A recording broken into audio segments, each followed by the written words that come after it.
And chat, how's it going, guys? Welcome back to Root Double Before Crime After Days. It feels weird to be back to a month of patron picks, because that's what this month is going to be. Solid back-to-front patron picks punctuated by a weekly Saturday Final Fantasy XIV. I believe on my schedule there are 3 Root Double days, but I think I'm on the verge of completing the game. So we'll see what Shy picks for me after this. From what I've gathered, I'm not going to finish today? Maybe? But we'll see. Alright, let's see. Where was my last load? Right, so just to be sure, 9-3...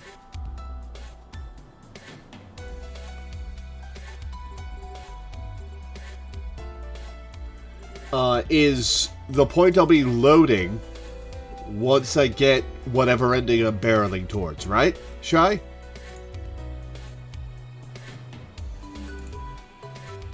Line 3 is where you pick the person you go with. Okay. So, Suspicion!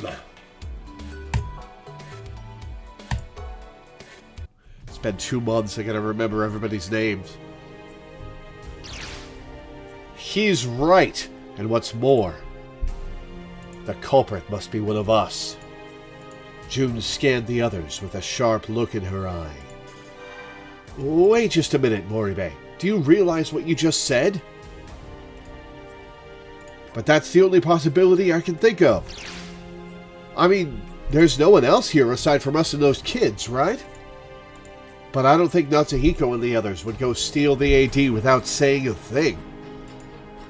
I know them. They're good kids who would never tear up a note like that. So it's only natural to think that one of us is the culprit. Hey, who was it that went off on their own? Can you all prove your alibis? Watase was dumbfounded at the fierce look June was giving them all. Just then, Enna sighed and spoke.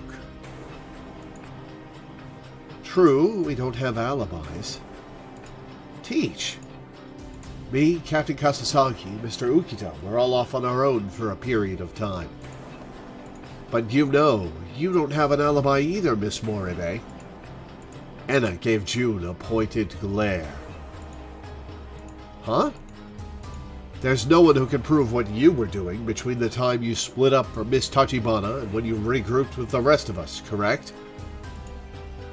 What happened in the bad end? Protagonist, everybody died, and the protagonist got exploded, and went into a coma in the hospital, mutilated and burned, and never woke up. That's the bad ending, and it's a hell of a bad ending. What are you talking about? With the lieutenant out of commission, I felt it was my duty to pick up the slack, so I did nothing but search after that. But you can't prove that, right? And besides, they often say that the accuser is usually the most suspicious one. What? What are you getting at? Are you actually trying to say I'm the one who hid the AD? We can't deny that possibility. Don't screw with me, you bitch! Enna trembled in the face of June's mad roar. What would I possibly have to gain from that? I'm a rescue worker, for God's sake. The pay's shit, the job's hell, and it's the most unappreciated line of work there is on top of that. But you know why we do it? It's because we want to help people. Every time we go to work, it feels like we're diving straight into hell itself, and we've faced countless near-death experiences, but we do this job because we want to rescue people. And yet you have the goddamn nerve to imply that I, June Moribe, a member of Sirius, stole the AD? What the fuck's wrong with you? June gave Enna the deadliest glare she could, then started panting heavily once she finished talking. Tears were pouring down her cheeks. Anna was absolutely speechless. She looked away in regret. I'm sorry. You really are putting your life on the line in that job, aren't you? That's right. We're always prepared for that risk. Just as June said that in a shaky voice. But you can't say for sure that all rescue workers think the same way. Ukita interjected. Old man? Work ethics and personal ideology don't always coincide. There are those who value their own principles and stances above work. Oh, boy. Okay. Oh, I gotta up my values with the kids. Okay. Yeah, I'll keep them high. I can use the H key to see the controls. Excellent. Thanks for the reminder. Then are you trying to say that there's a traitor in Sirius? Perhaps. You ungrateful bastard. Are you forgetting that we saved your damn life just last week? Now, hold on. What I'm doubting is... Watase couldn't take it anymore and shouted as another quarrel began to break out. You know what? I'm gonna...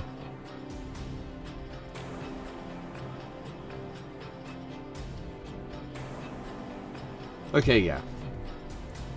Nothing I really want to do. Enough! Cut it out, guys. I've had enough of watching all you bickering with each other. Why is it that hard for you guys to have a bit more faith in each other? So what if the note was torn up? Maybe the survivors just took the AD. You ever think of that? Why do you keep doubting each other without any proof? Don't you see how wrong that is? But how are we supposed to find proof of who did it? The surveillance room. The surveillance room? Yeah, where you surveil people, Anna. Moribe, Tachibana is checking the cameras while she's resting in the surveillance room, right? Yeah. Then she's probably watching over the facility with those cameras. Most of the surveillance cameras are broken, remember? Most, not all of them. Which means that it's worth a shot to check them out. At least it's better than sticking around here and yelling our heads off. Oh, there'll be some yelling soon, Watase. June, Enna, and Ukita were all silent. Eventually, June spoke up in a soft voice. Yeah, you're right. Let's go on over to the surveillance room, guys. But if I ever find out that one of you is the culprit, I swear I'll... June surveyed the others with a fierce glare. No, there's no way that one of us did it. We're going there so we can find proof that we can trust each other. The group then hurried on over to the surveillance room. Watase suddenly felt an unpleasant sensation in his skin as he ran on over to the surveillance room. It was just like the time he'd been in a contaminated zone. Watase checked his watch. He then realized that it was already past time for them to take their AD. Crap! Everyone, take your AD! On it! The group then administered themselves with AD. Now they had none left at all. I felt a pain in my skin as soon as the AD wore off. Likewise. Is that an actual symptom of radiation poisoning? You feel your skin crawl and be painful?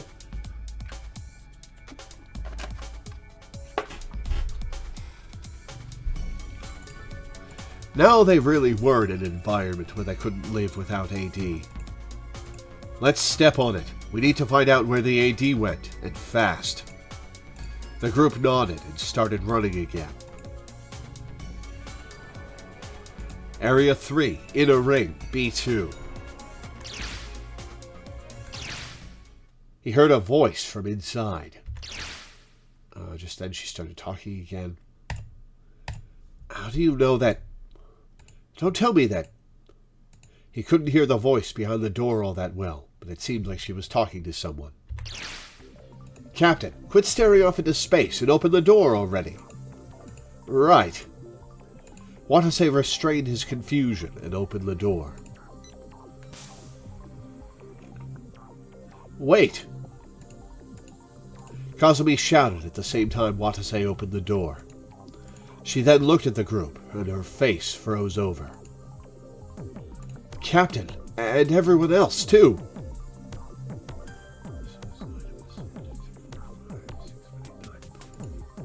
Tachibana, are you by yourself? Kazumi was the only one in the surveillance room. That is correct. Why? Does it look like someone else is here? No, I don't see anyone. God, I forgot how anime her boobs are. Oh, horny artists. Horny artists making content for horny weebs. No, I don't see anyone. I could have sworn that I heard you arguing with someone. That was... I was talking to the radio. The radio? Yes, I got in touch with someone on the surface just a short while ago, but the reception broke up right away. Suspicion, no data. Save 85. Alright. Let's see. I will raise my dating sim value with Kazumi, because I believe trusting her is the fastest thing here.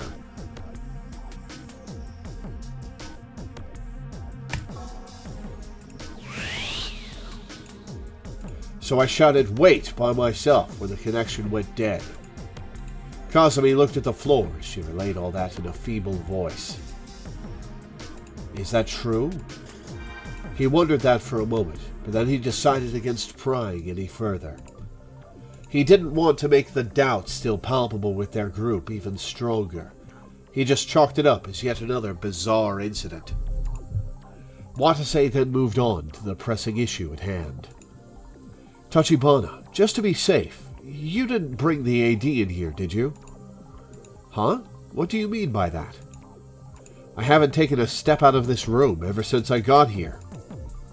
I see. Did something happen? Actually, it looks like someone took the AD that we left lying around in the neuroscience laboratory. Huh?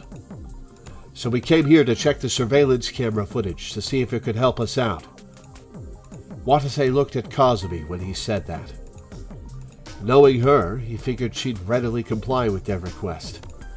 However, the AD's... I see. So the AD's gone, is it? Tachibana? Kazumi then answered without looking at Watase.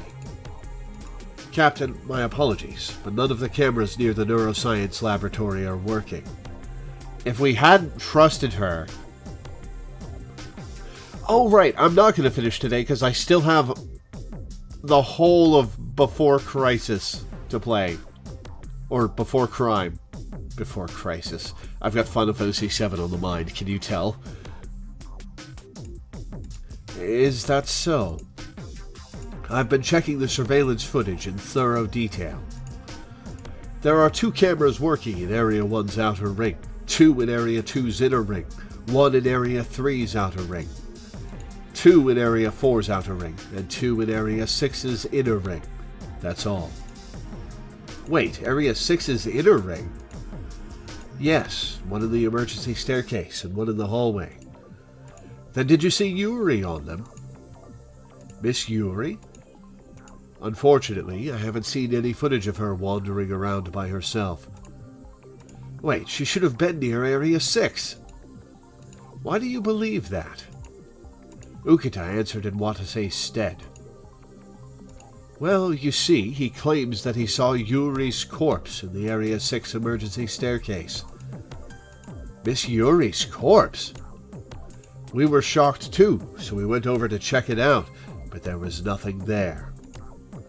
But we can check the cameras to see if what I saw was real or not. Oh, I think this is stuff we've already seen. Understood. Kazumi said that, then replayed the surveillance camera footage. Watase and Ukita soon showed up. The footage showed Ukita walking away from Watase, followed by the latter climbing the rope. Watase soon finished up his search of B1 and came back. Watase leaned forward. Alright, see that. Do I have to hold the control button? Hang on. I don't want to skip stuff I haven't seen. If I'm holding control, I need to hold it. Okay. There's no way that it takes 6 minutes to get from the inner ring to the factory. Alright, we've got a new save point. Okay.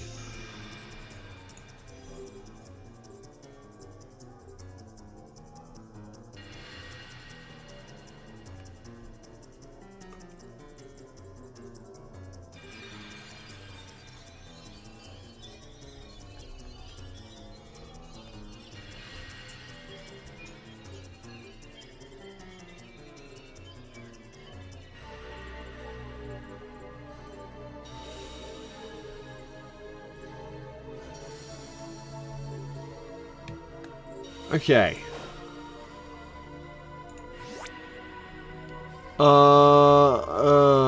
Okay. Ooh, what's gonna be...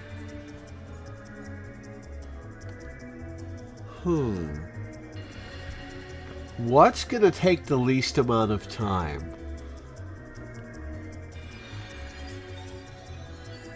Arguing with him will take the least amount of time, so I'm going to... lower my own value and see what's what.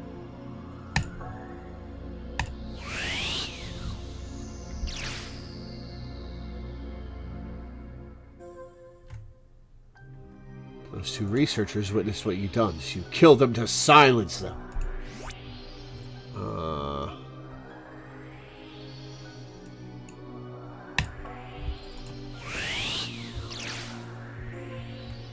Oh my god, there are so many choices. Hashimana, did I hate that Dojima guy enough to kill him?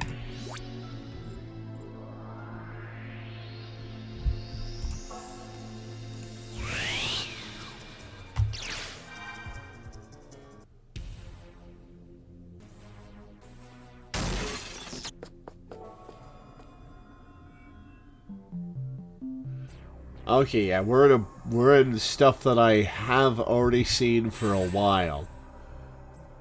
In the case, maybe I really did steal the AD and don't even remember it. Okay, no data. I will trust Anna. However, Anna spoke up in an exasperated voice when she saw Watase trembling. This is Anna's final event. Sick. For crying out loud, I'm so disappointed in you. Huh? I mean, you said you trust me. But that doesn't hold any water when you clearly don't trust yourself. Sorry. Sorry's not gonna cut it right now, Watase. Stop it. Don't let me see you with that look of despair on your face. You are indeed suspicious. Your amnesia and the security footage attest to that. But even when I take that into account, I want to trust you. And yet, here you are, assuming your own guilt without proof. But I don't have any memories of my past, you know? If my past self was someone who held malice in his heart, it doesn't matter who your past self was. The indisputable truth is that you have been pushing yourself to your limits to save people. Are you saying you can't trust what I say, ever after I saw that? Even after I saw that. Cobweb is headbutting my leg. You're on a schedule, Cobweb. I will feed you in an hour and a half. I promise.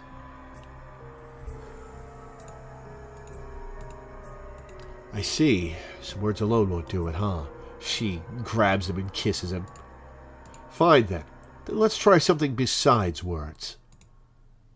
Anna put her hands on Watase's shoulders as she said that. Oh, she is gonna kiss him. Dating sim values maxed! Watase froze on instinct when he saw Anna's face approaching him. However, Anna suddenly stopped just before their noses could come in contact with each other. Hey, it's considered rude not to close your eyes at a time like this, right? No. Look, just shut them already. Are you trying to embarrass me? Watase frantically shut his eyes. He felt a soft sensation against his lips. Anna's lips were trembling ever so slightly. The hitting and values are finally used for dating! The ultimate plot twist. And only half an hour into the stream, too. Watase opened his eyes to find Anna staring at him with a nervous look on her face. Well, you convinced now? That's my way of saying I trust you from the bottom of my heart. Watase had no clue what he should say. Without his memories, it was essentially the first kiss of his life. Anna swiftly looked away as if she could tell what Watase was thinking. Don't get me wrong, this is, how do I put it? Like a charm, yeah. Commit to it, Anna, come on. If you're gonna kiss a man you just met after 6 hours, well, I guess I can't really speak on that subject, because I've kissed people sooner than that. A charm? Anna let out a slightly lonely laugh when she heard that and continued. Yes, want to give you back the confidence you need. It worked, didn't it? I thought it was quite generous. Watase didn't understand the meaning of the smile Anna was giving him, but those feelings she was showing him were the real thing. Yeah, thanks, Teach. I'll believe in the current me that you believe in. There was someone out there who truly believed in him when even he couldn't believe in himself. Watase was grateful for that more than anything else right now. And he felt like he could trust her with his life. Hey, Teach. If the me you know now vanishes forever, and I turn out to be a black-hearted person when I get my memories back, will you stop me? Anna's face darkened for a second at those words. Remember how Me from Hell starts playing. That's the track from Event Horizon, right? I don't remember that piece of music. However, she gently smiled at him and nodded. Watase's heart lightened at that moment, his reservations completely disappearing. And then Jun and Kazumi showed up, watching us make out, arms around each other in this side room. And they're like, what the fuck are you guys doing? But what do we do? Moribe and old man Ukita don't trust me at all, you know? That's true, so that's why I'll go convince them. Well, you're not saying you plan to go alone, are you? Of course I am. If you came along with me, with things being the way they are now, all you'd do is make things harder for me. Now I'll tell you whether or not you managed to get the good end. You didn't. You made one mistake in the last stream, and I believe you had realized it at the time, putting Anna low when she was talking to Solyu. Got it. Okay. So, was that the whole Anna scene? Is everything from now on going to be stuff that I've already seen? Because if so, I'll load 9.3, and try again. Everything from now on is stuff. Okay. Well, that was educational. Good to know I was right about the dating sim values. The game will have it registered that you've seen this now. Ooh, what if you have to see all of them for the best ending? Interesting. I think I'll go with Kazumi next and save Jun for last. Or was it Ukita who was the other option? Who are the three we can go with? It's been 2 months, I can't remember. We'll find out in a minute.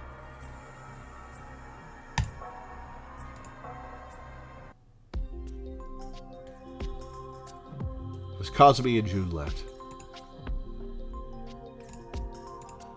So when you add Yuri and those 3 high schoolers into the mix, that makes 9 of us in total. We don't have enough AD for 9 people, so will it really come down to that?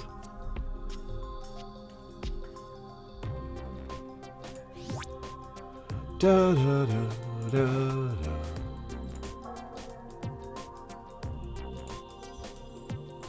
Do. Da, da, da, da, da. Okay, let's see.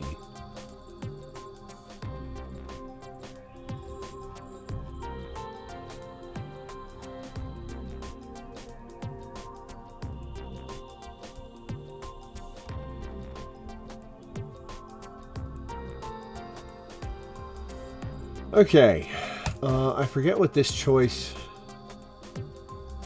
I'm supposed to do here. Is 9-3 past the point where I need to stop wasting time? Or can I just do whatever here until I get to the choice of who to go with?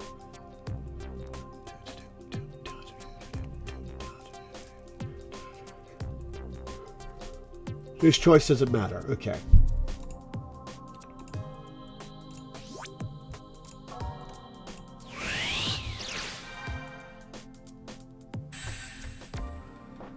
Three teams, huh? But that would mean someone would have to search by themselves if we did that. I'll direct you for the good ending when time choices come up. The first choice on the Kazumi branch, you should put her high. Okay. Actual question. With these three, when you get the good ending, when you choose one of these three, does who you choose and get the romance scene with, affect the ending at all? I'm not sure which of them I want to go with in that case when I do the good ending.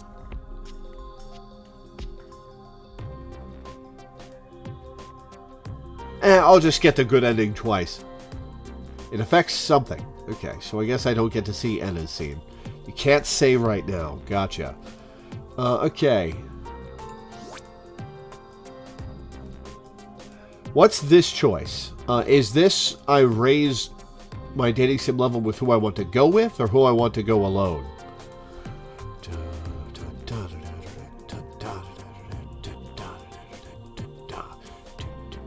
You put Kazumi high to pick her. Okay. Accept. Yes. He then quickly came to a conclusion. Tachibana, old man, you good with teaming up with me? Sure, I don't particularly have anything against it. Though he didn't let it show on his face, Watase was relieved to hear that. Ukita is dangerous. It seemed he currently viewed Watase as someone not to be trusted, but there was no guarantee he wouldn't shift his hostility to others.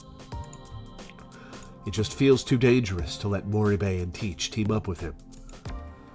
Though June was a rescue worker, she was still very young and was a bit mentally unstable in some ways. And Enna was just a civilian. Due to that, he reasoned that he and Kazumi combined would have no trouble dealing with Ukita if he were to cause any trouble. Kazumi gave Watase a slight nod. Perhaps she'd figured out what he was thinking. Roger. Now then, as for how we'll go about searching. Kazumi took out her PDA and began explaining. Watase's team also took 2 of the Procyon, while June's team took the 3rd. The group then left the room. We'll be heading in the direction of Area 4, so I ask that you two please search in the direction of Area 6. Our goal is to find AD, the survivors, and, if possible, an escape route. Roger. Enna posted the note she'd written on the door. Moribe, take care of Teach. Got it. We won't fight or anything. We'll work together to search. Don't you worry.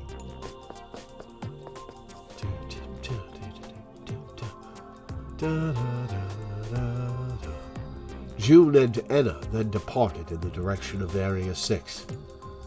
A fight. I wasn't implying that at all, but he'd said that as a warning for June to keep an eye out to make sure Enna didn't end up in any kind of trouble. Now he was a bit worried about what June had said, but... Captain Kasasagi, what are you doing? We should get going, too. Right. Watase started walking towards Area 4 as he kept those tiny fears in his heart. The security slot for the gate from the outer ring on B2 of Area 4 to Area 5 had been burned, but when it came to the other way around, the security slot was totally intact. One-way trip. So Watase's group used that route to get into Area 4. Area 4, Outer Ring, B2. The area where Sol Yu had run off, where the flashover had nearly killed Watase, Kazumi, and June, and where they'd found Hiyama's body. The reading on the Procyon read 6,610 MSV. The contamination is much worse than it was before. But we've got AD, so we should still be able to manage. She's right. We should get the search here done as soon as we can, then move on to Area 3. Kazumi and Ukita were right. Just because they'd found a ton of AD didn't change the fact they were short on time. We need to be more careful to make sure we don't waste any time from this point onwards. Watase thought for a moment, then spoke up. Then let's commence the search. You all have 3 minutes. Yes. The team immediately began to search the outer ring. But there weren't that many rooms, so the search probably wouldn't take all that long. Watase ran down the hallway and headed for the elevator hall. For the room where Hiyama's body had been put to rest. But as he drew near... Huh? Watase's eyes widened. He could tell something was off. Missing weapon, I believe. It's like something that should be here isn't. He soon realized what it was. The group had put the fire axe that had been by Hiyama's body in front of the door as a grave marker of sorts, but... The axe is gone? That can't be. Why? Did someone take it? The group had been together the whole time, meaning it couldn't have been anyone else but one of the 3 survivors. No, wait, couldn't Yuri have done it too?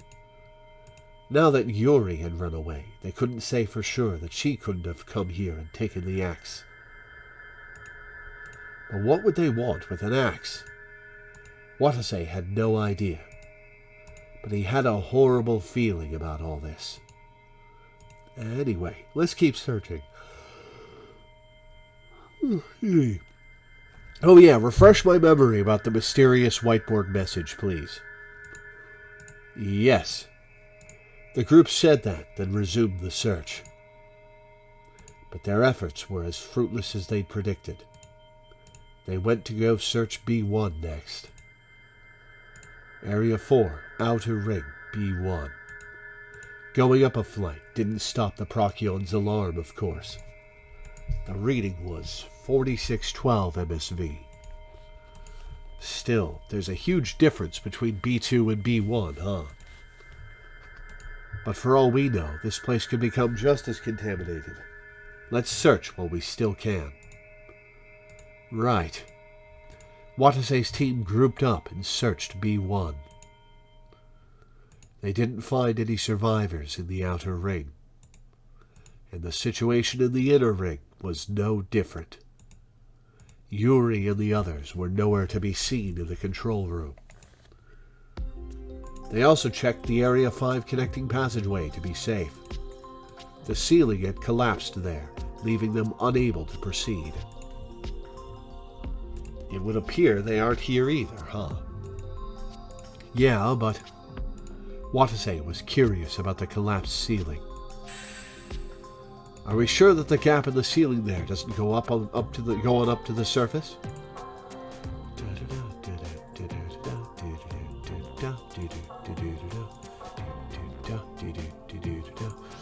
Okay, Kazumi High here, right?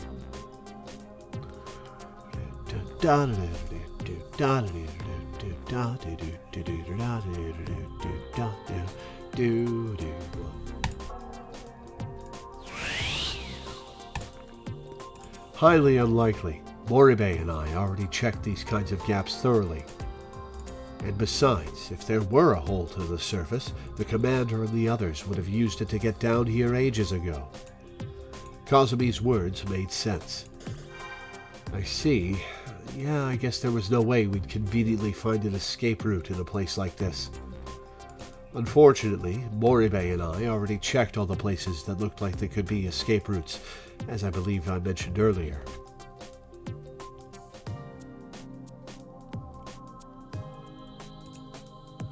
That included the ceilings, air ducts, elevator shafts, and emergency staircases. They're all surrounded by those steel plates, and none of them have even a scratch on them. We may have overlooked one, but let's put priority on finding the survivors for now. Yeah, then let's go on to Area 3. Watase and the rest of the team then left the connecting passageway. Area 3, in a ring, B1. Kazumi muttered quietly as soon as they entered the place.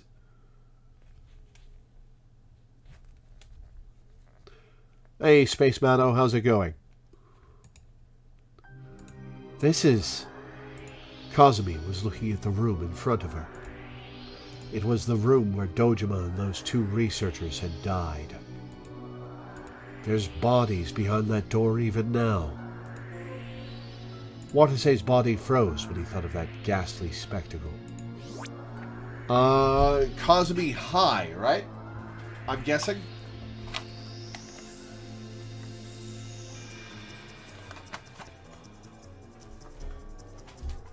The next time-related choice will happen when Enna talks to Solyu. Just put her high. Okay, so none of the rest of these choices matter until I get to that one. For now, do what you want. Excellent.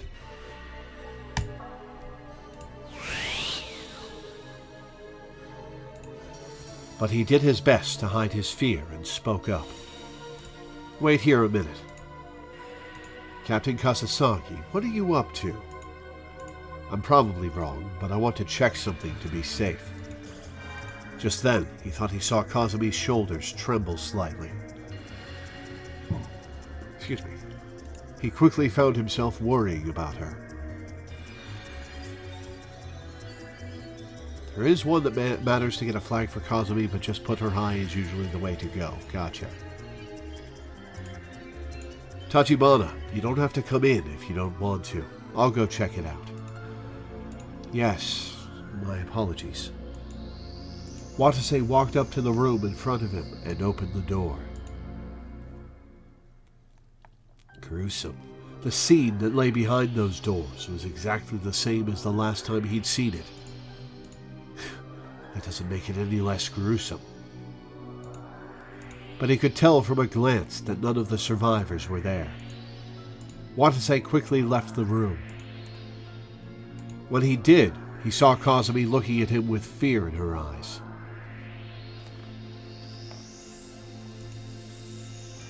Captain. Yeah, don't worry. None of the survivors were in there.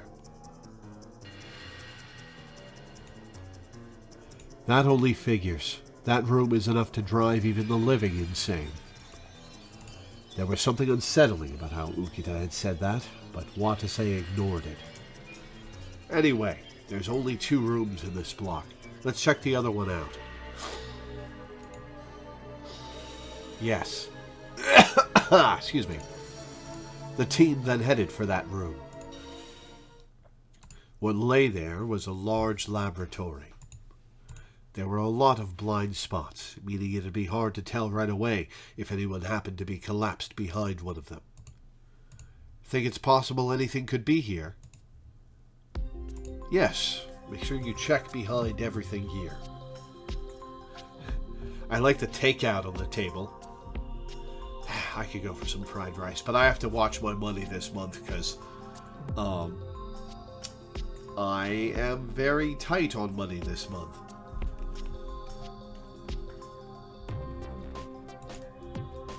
Roger. The team then began their search of the room. there was no hide nor hair of the survivors or any AD. And while I'm at it, Watase decided to look for information. Several documents were scattered on the floor deeper in the room. Perhaps their pages held a hint to escaping this facility that Watase's team didn't know about. Watase snooping! Ukita's gonna come down on him. Is there anything useful here? Watase walked over to the documents, started picking them up one by one, then read them. But what they said was, Area 3 Personnel Social Gathering, hike around Lake Rokume, April 2015. Senior Fellow Training Seminar, accepting applications, April 2016. Dr. Miyoko Fan Club, meeting notification. You have a fan club as somebody who works here? That seems like an unhealthy work environment. September 2018. Outline of the 7 Wonders of Rokume City, August 2020. Special Observation Target NA2, Third Periodic Report, August 2021. Concerning the abolition of print medium, December 2021. What year does this game take place in? It's been a while. All of them had meaningless pieces of information, incomprehensible to Watase. No, the research target is very meaningful. What's more, they were all fairly old. Guess I shouldn't get my hopes up. Watase picked up another paper as he thought this. NBC outbreak. Security manual? 2030. Gotcha. Cosme peeked over his shoulder and spoke up. Captain, what's that you have there? Not sure. What's NBC anyway? Oh, NBC stands for Nuclear, Biological, and Chemical. 2021 was a real bad year, yup. Oh, God. The last few years have been real bad years. So, for example, whenever they refer to an NBC disaster, that's a general term for a disaster caused by nuclear, biological, or chemical substances. In other words, this manual probably describes security measures to be taken during an accident, much like this one. But I thought they valued evacuation more than security in these kinds of situations. Watase's thoughts were interrupted by a voice behind him. What are you two doing? They turned around in surprise to see Ukita looking at them furiously. I just figured there might be a hint to escaping this place in here. We don't have time for that now, right? And besides, all the print materials in this facility are old anyway. They abolished print 9 years ago and decided to digitize everything from then on. That is not good policy. Having stuff on physical media, like traditional physical media, not like floppy disks and CDs and stuff. God, how old am I that the first thing that popped into my head was floppy disks? I remember taking floppy disks to the local library to download stuff.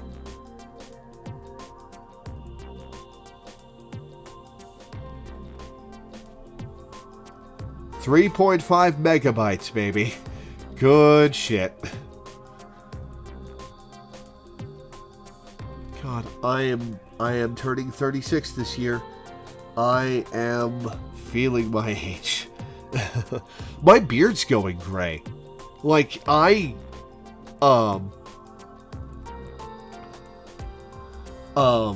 a zone in the bottom of my, below my lip has gone shock white, surrounding a little patch of brown directly in the center of my lip.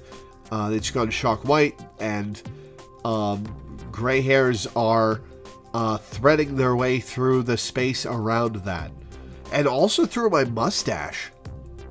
Like, I'm starting to go gray in my beard, and that feels really weird.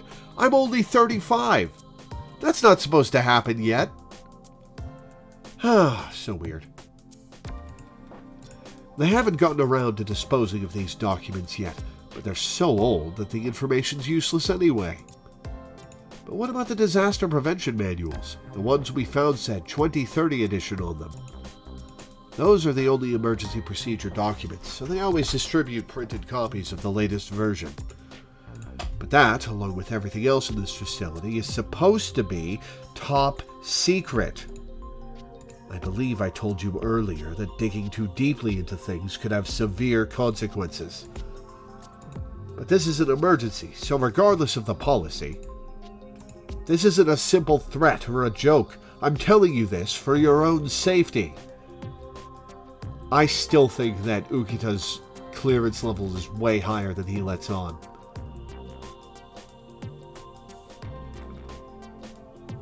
You know how far computers have progressed? They're being sold without CD drives anymore. Or DVD drives even. Like my pre-built that I got just has a blank front face with lights and stuff. No CD drive. Feels bizarre to me.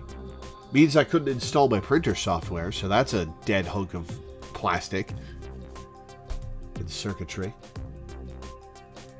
Also means I can't use like my old Diablo 2 disc or my old Alpha Centauri disc.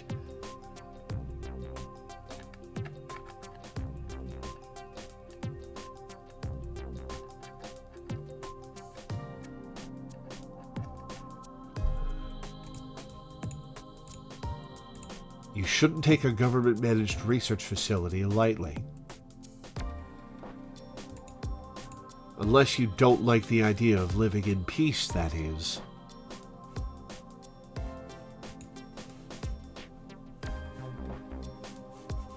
Ukita's eyes had an almost bizarre intensity to them as he spoke, as if to say that this world contained far more frightening situations than the disaster they were trapped in. Watase was overpowered by that look and found himself replying on instinct. Got it. Sorry. Let's finish up searching this room and move on. Yes. Watase still felt dissatisfied with the situation. But he and the others left the room for the time being. Your favorite childhood games were educational? I played a lot of console games, but on PC, it was Roller Coaster Tycoon and Alpha Centauri. I probably shouldn't have been allowed to play Alpha Centauri at 12, considering the horror that happens in that game, but it was cool. I liked it. God, I played a lot of Roller Coaster Tycoon. I should pick that back up. Maybe do a stream playthrough of that game.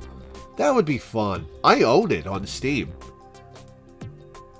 My Steam window is right behind the root double window, and I can see Roller Coaster Tycoon Deluxe on there. That would be a fun set of streams. Probably no one would watch, though, actually. Oh, that makes me sad. I do want to replay them. I'm going to be, on my own time, I'm going to be playing Final Fantasy VII Rebirth for a while. For a while. I've got a huge checklist of like 90 things I want to do, plus I have to do hard mode for all the skill books. Oh, that's gonna take me a while. But he and the others left the room for the time being. But as soon as they left the room, Watase smelled something. The stench of something burning was filling the hallway from somewhere. Ooh, I don't recall this. Is it just me, or is something burning? You're right. Where in the world is it coming from? There's still more stuff in Rebirth for Lore to do? Wild? Oh, yes. Like,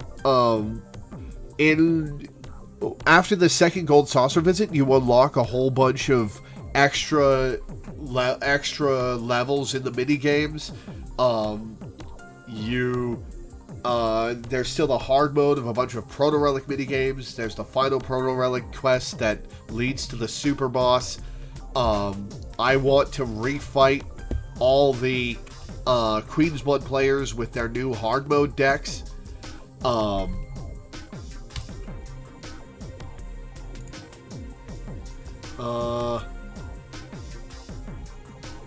Yeah, Queen's Blood. There's Fort Condor Hard. There's Pirates Rampage that I haven't finished. There's Cactuar Crush Hard. There's the Jules Crunch Off in the gym. I've got to get the flawless performances for Tifa and Yuffie and Loveless. I've got Chocobo Racing. I've got Battle Square. I've got the Chadley fights.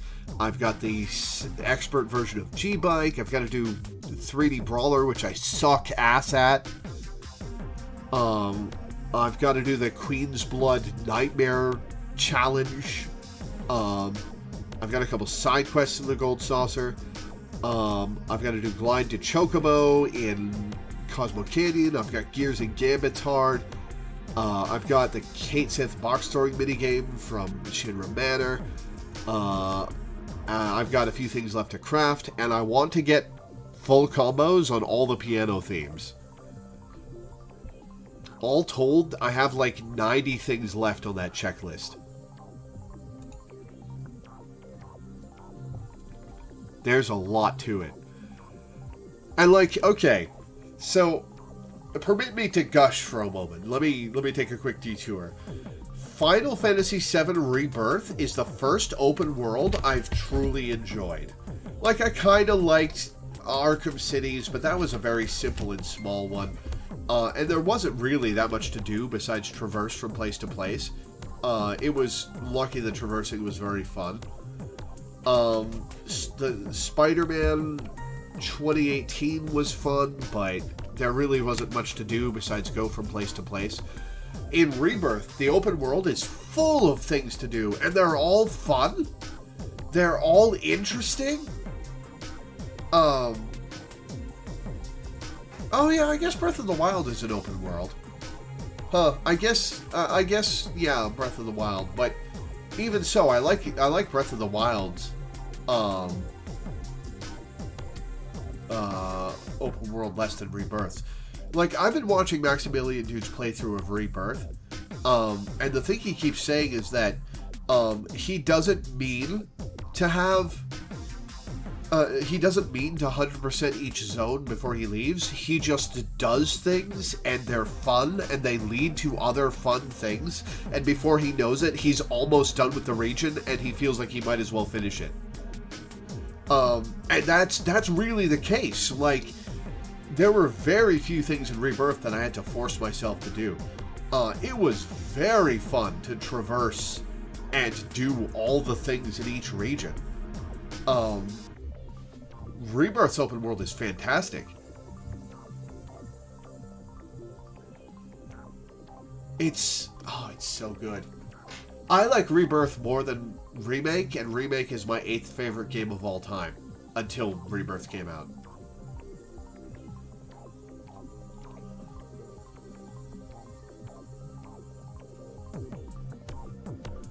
Oh, it's way bigger than the Yakuza map Zap.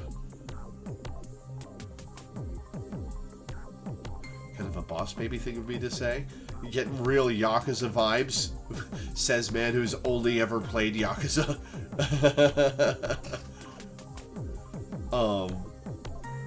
Yeah, no. Play Final Fantasy VII first, because the remake, there's no stealth about it anymore. The remake trilogy are sequels, not remakes. They're just framed as remakes, and are mostly a remake of the original game with expanded content. But play OG7. Skip the compilation. Dirge of Cerberus is worth playing. Crisis Core sucks. Yeah, Crisis Core is bad. I have no idea how it has like an 88% positive rating on Steam. It's so bad. It's so bad. But yeah, play OG. then watch Advent Children, because that's an hour and a half, and that's the information you get from Advent Children is worth spending an hour and a half on a mediocre movie. Then play Remake and Rebirth. You will not regret it. Rebirth expands upon the original game so much. Like, OG7 is like a 35-hour long game. It's sizable, but it's not a million years long. Remake expanded the first 6 hours of that game into its own 35-hour game, and Rebirth expands the next 15 hours into 110 hours of game. There's so much to do, and it's so expanded, and it's all good. It's all good. There's very few parts of Rebirth that I didn't like. And almost all of the changes were good.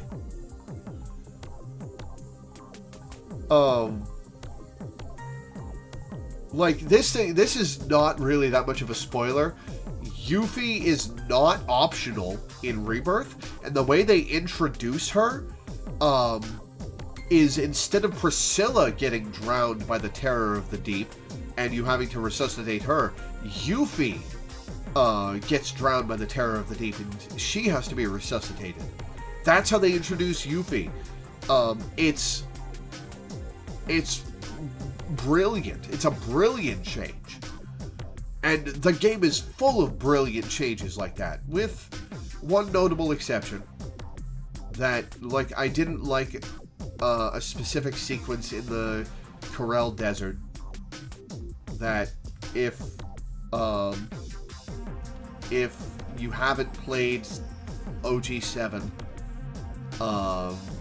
Zap all the way through, it's after Corel, so I won't spoil what it is, but it's really good in the original game, and it's weird and melodramatic and loses a lot of the good stuff in Rebirth, and I don't like the changes they made, but, you know, it's whatever. The rest of the game is good.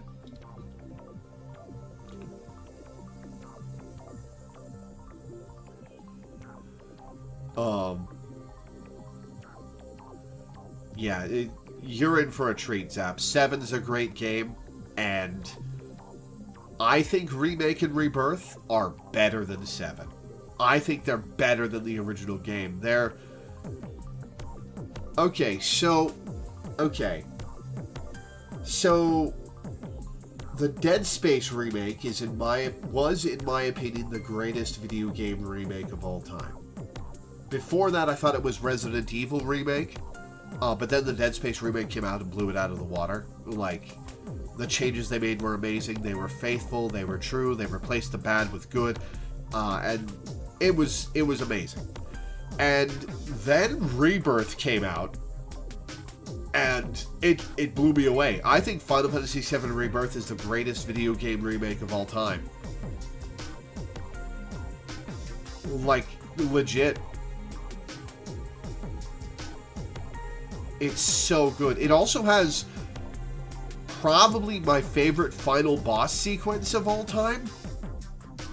It's really cool, and it utilizes every part of the game that you've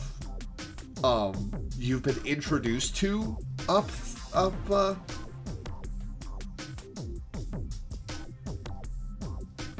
to that point. You're going to be updating that come next year. Why? What remake comes out next year that I'll be saying is better than Rebirth? Barbie Horse Adventure Reloaded.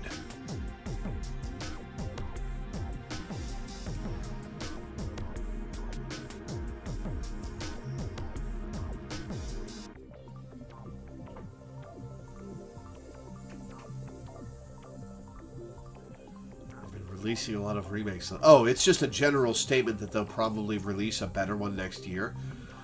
I don't think so.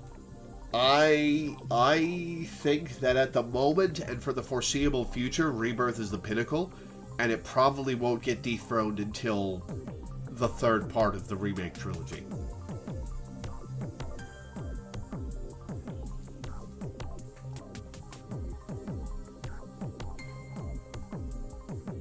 Yeah. Alright, I've been rambling for long enough. Let's get back to the game. You're right. Where in the world is it coming from? Yeah, if you're an FF7 fan, Rebirth is especially great, and I am. 7 is... I made that top 50 list a few months ago. 7 is, I think, number 14 in my top 50 list. Like, it's no patch on Final Fantasy 9, but it's in the top few. The group carefully followed the stench to its origin. They then arrived at a stairwell, only to find it full of thin smoke. They looked towards the bottom of the stairs and spotted a tiny fire flickering behind the staircase.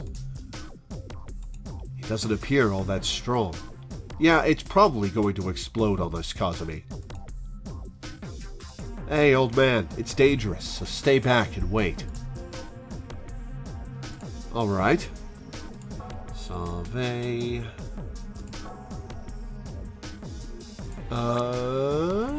Does this choice matter, Shy? No, you said the next thing that mattered was Enna and Solyu. Right?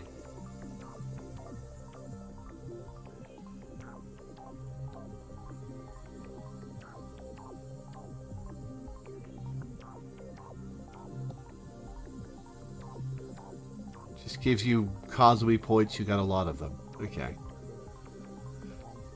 Here's the other thing about Rebirth. It has my favorite minigame in all of Final Fantasy, Queen's Blood, the card game. They added a card game to Final Fantasy VII, and it's one of the best things in the franchise.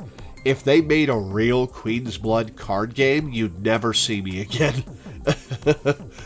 I would play that shit competitively.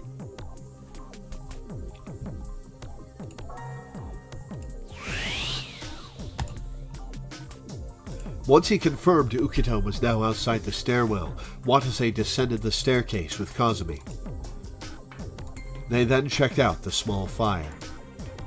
Was the fire not fully put out and it just relit? It appears that the sprinklers weren't able to put it out entirely because it was in the shadow of the staircase. Turned Lore back into a Yu-Gi-Oh! Preschooler?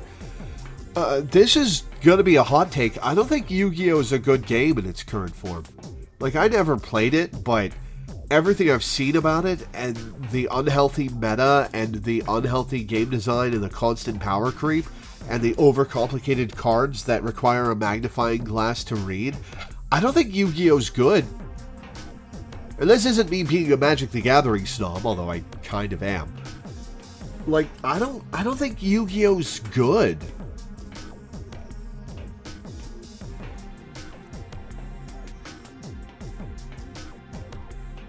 The thing it does have over Magic is that the equivalent of the Legacy format is super accessible because they constantly reprint cards. But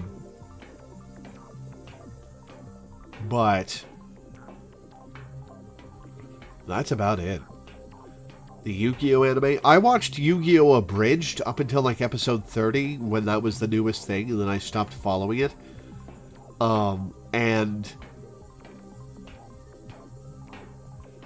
That was fun, but the plot didn't really pique my interest. When DBZ Abridged came out, I switched to that and never looked back. The fire was of fairly small scale. Putting it out would probably be a piece of cake. Watase determined that and immediately started giving out orders. Anyway, prep me a fire hose. Yes.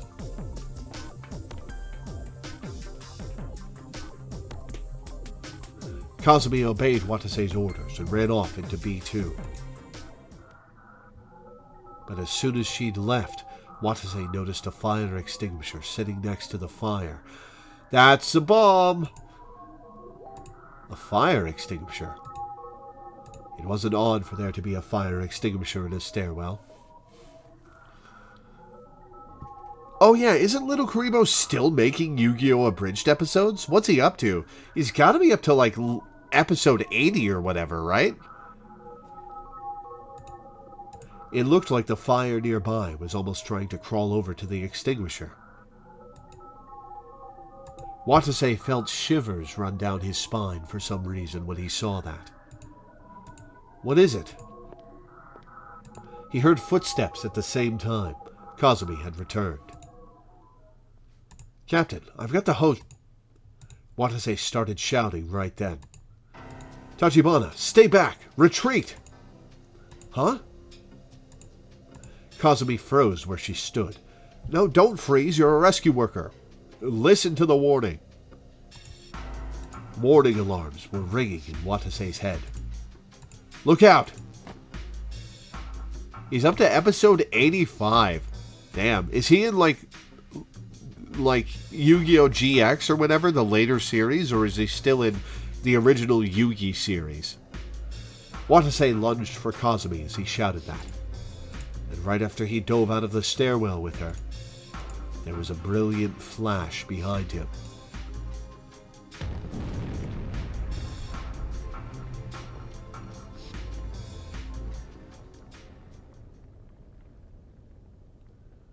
He's doing the filler season before the final.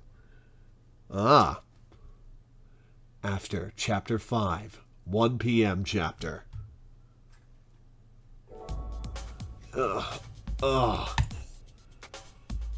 Watase forced himself to stay conscious and then opened his eyes.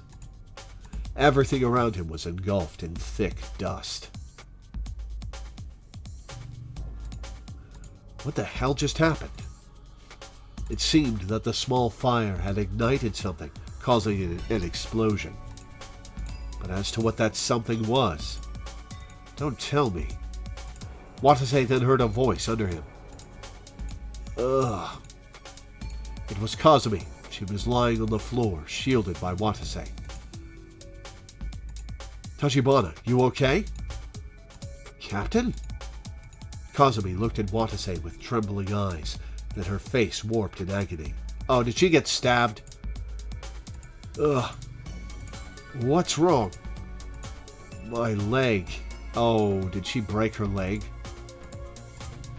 Watase looked down to see a scrap of iron about 15 centimeters long impaling Kazumi's left calf, Ada Wong style. As he stared at it, he saw blood ooze out of the wound and drip onto the floor. What the? A voice came from the stairwell at that moment. Hey, guys, are you okay? Sure ain't. It seemed Ukita was unharmed. Tachibana, wait here. I'll be right back. Don't leave her with an impaled leg. Watase then ran over to the stairwell. The explosion had completely destroyed the staircase. Watase looked up to find Ukita gazing down at him from the open doorway to B1. You okay, old man? Yes, fortunately. How about you guys? Tachibana's hurt. What? Then what's the status of her wound? That's a weird way to say how she hurt. It's not life-threatening, but her leg's in bad shape. I'll take her to a nearby room and try to treat it. What'll you do? I can't get down the stairs in this state. I'll keep going through this floor and search the next area. Got it. Then take this. Watase took out his Procyon and tossed it up the stairs. I've got it. Then I'll be going on ahead now. Okay, some of these stairwells are like 10 feet tall, and some of them are like 30 feet tall, and it's not consistent. Okay, but be very careful. Watase finished up his talk with Ukita and hurried back over to Kazumi.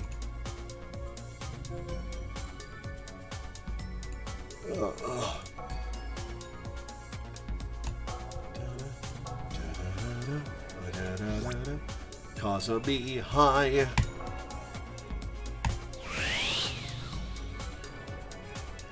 Kazumi was trying to get up on her feet by herself. Bad idea. But all it did was make her impaled leg hurt even worse. Her face just warped with agony more and more. You idiot! Don't push yourself in your condition. I'm okay. A wound like this is nothing. How the hell is that nothing? Look, just get on my back, okay? Watase said that and squat down, his back facing Kazumi. It squatted down. But then I will only be a hindrance to the search. Ukita's got this. It'll be fine. Is this really the time to be saying that? Listen, you're wounded right now, so quit griping and do as I say. Oh, right. In the other branches, June says that Kazumi's leg got hurt. So this is what happened to her. And in that bad ending earlier in the game that we got, where we passed out for an hour and then found Kazumi ripped in half, was probably this bomb. Alright. Kazumi put her weight on Watase's back. Watase hurried on over to a nearby room, feeling the softness and weight of her body leaning against him. The pair entered the closest room, the surveillance room. Watase laid Kazumi down on the floor. Sorry, but I'm going to have to roll up your pants. Right. There was no time to be hesitating. Watase rolled up Kazumi's pants and grimaced instinctively. Oh, are we going to see it? Kazumi's pale leg was drenched in blood. Her wound wasn't that deep, but it was fairly wide. This coming choice will be a Kazumi flag, just put her high. Gotcha. Can I really treat this with Chiron? Impossible. Even if he were to apply the ointment to her, it would just continue bleeding in this state. Tachibana, let's head to the infirmary. We should be able to treat you there. Wait.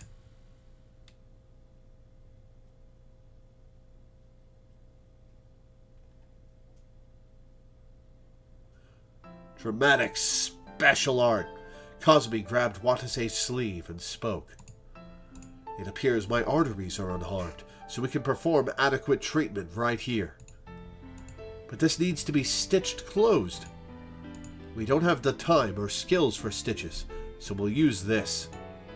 Kazumi then took something out of her breast pocket. It's a medical stapler. Ah! Ooh! Ooh! Oh, I don't like that. Ugh. Please use this to close up my wound. But, hurry up. It's still bleeding. Watase resolved himself and took the stapler. He then pressed it against Kazumi's wound. I'm counting on you. Here I go. Watase then pressed the stapler. Kazumi's face twisted in pain. You okay? Kazumi nodded as she kept her eyes shut. Oh, yeah, sometimes doctors will staple your wounds shut. It's most common with big gashes that they have to cut, where they have to cut you open and do surgery, or when you get huge wounds, and stitches would not be practical, they'll take a medical stapler to you and staple your wound shut. It's pretty gross.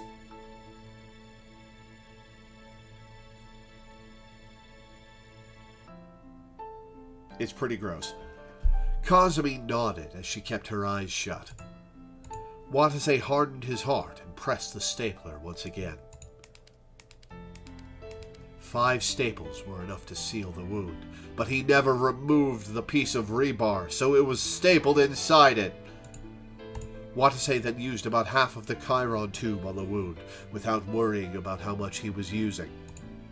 Soon enough, the bleeding stopped completely. Okay, we're done. Kazumi's breathing was pained. Thank you. Why were you carrying around a medical stapler, Kazumi? Does it hurt? A bit, but it's tolerable. I see. That's good to hear. Kazumi suddenly smiled when Watase said that. This feels a little nostalgic. Huh? Oh, it just reminded me of the times when I was first starting out in Sirius. I would get injured like this a lot, and then you would scold me. How bad were you? How many times did you get rebar in your leg? Back then, you told me, you're so reckless, I can't even bear to watch. Huh. Feels a bit surprising to hear that I said something like that. I never would have imagined you had a phase like that. When she heard Watase talk about himself like he was someone else, Kazumi frowned. Captain, do you really remember nothing? Huh? It's a simple question, Watase. For example, what about any memories about me? Are you sure you don't remember anything? The look in her eyes was almost pleading. Kazumi, hi! But Watase couldn't lie. I'm sorry, I really don't remember anything. I see. Kazumi then grew quiet.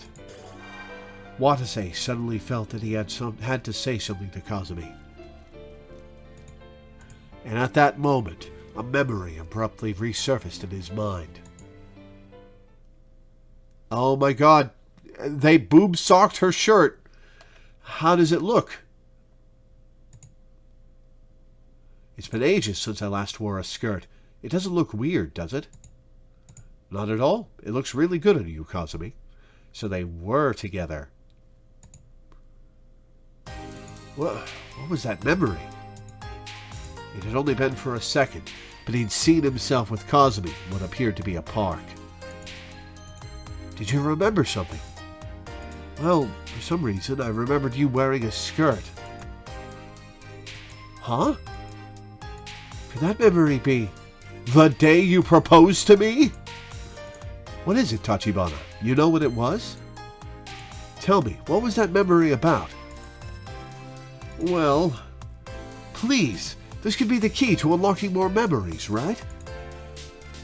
Kazumi started blushing for some reason when she heard Watase's heartfelt plea. Why did that have to be the one thing you remembered? That just doesn't feel fair. Huh? What do you mean by... But at that moment, Watase turned around in shock. The dark monitor next to him was reflecting his face. He recognized that face. It was the same as the one he'd seen in the photo in Kazumi's locket. I knew it! The face he hated. No way. And that means that memory was... Hey, Tachibana, were we... going out with each other? When Watase said that, Kazumi... Well, used to. Oh, they broke up, but she's still pining for him. Confirmed his guess. Used to? And what about now? We broke up a while back. I see. Watase had no clue as to what he should say. You saw that photo in my locket, right? Yeah. The reason your picture is still in there is just because I can't find the time to take it out, that's all. Watase didn't press her on that rather flimsy excuse. Yeah, it's the only thing in that locket, Kazumi. If that were true, you'd just take off the locket. He decided to ask another question instead. Why did we ever break up? You and I are very similar. It was that part that drew us to each other, but the fact that we were too much alike meant that it got too painful for us to be together for long.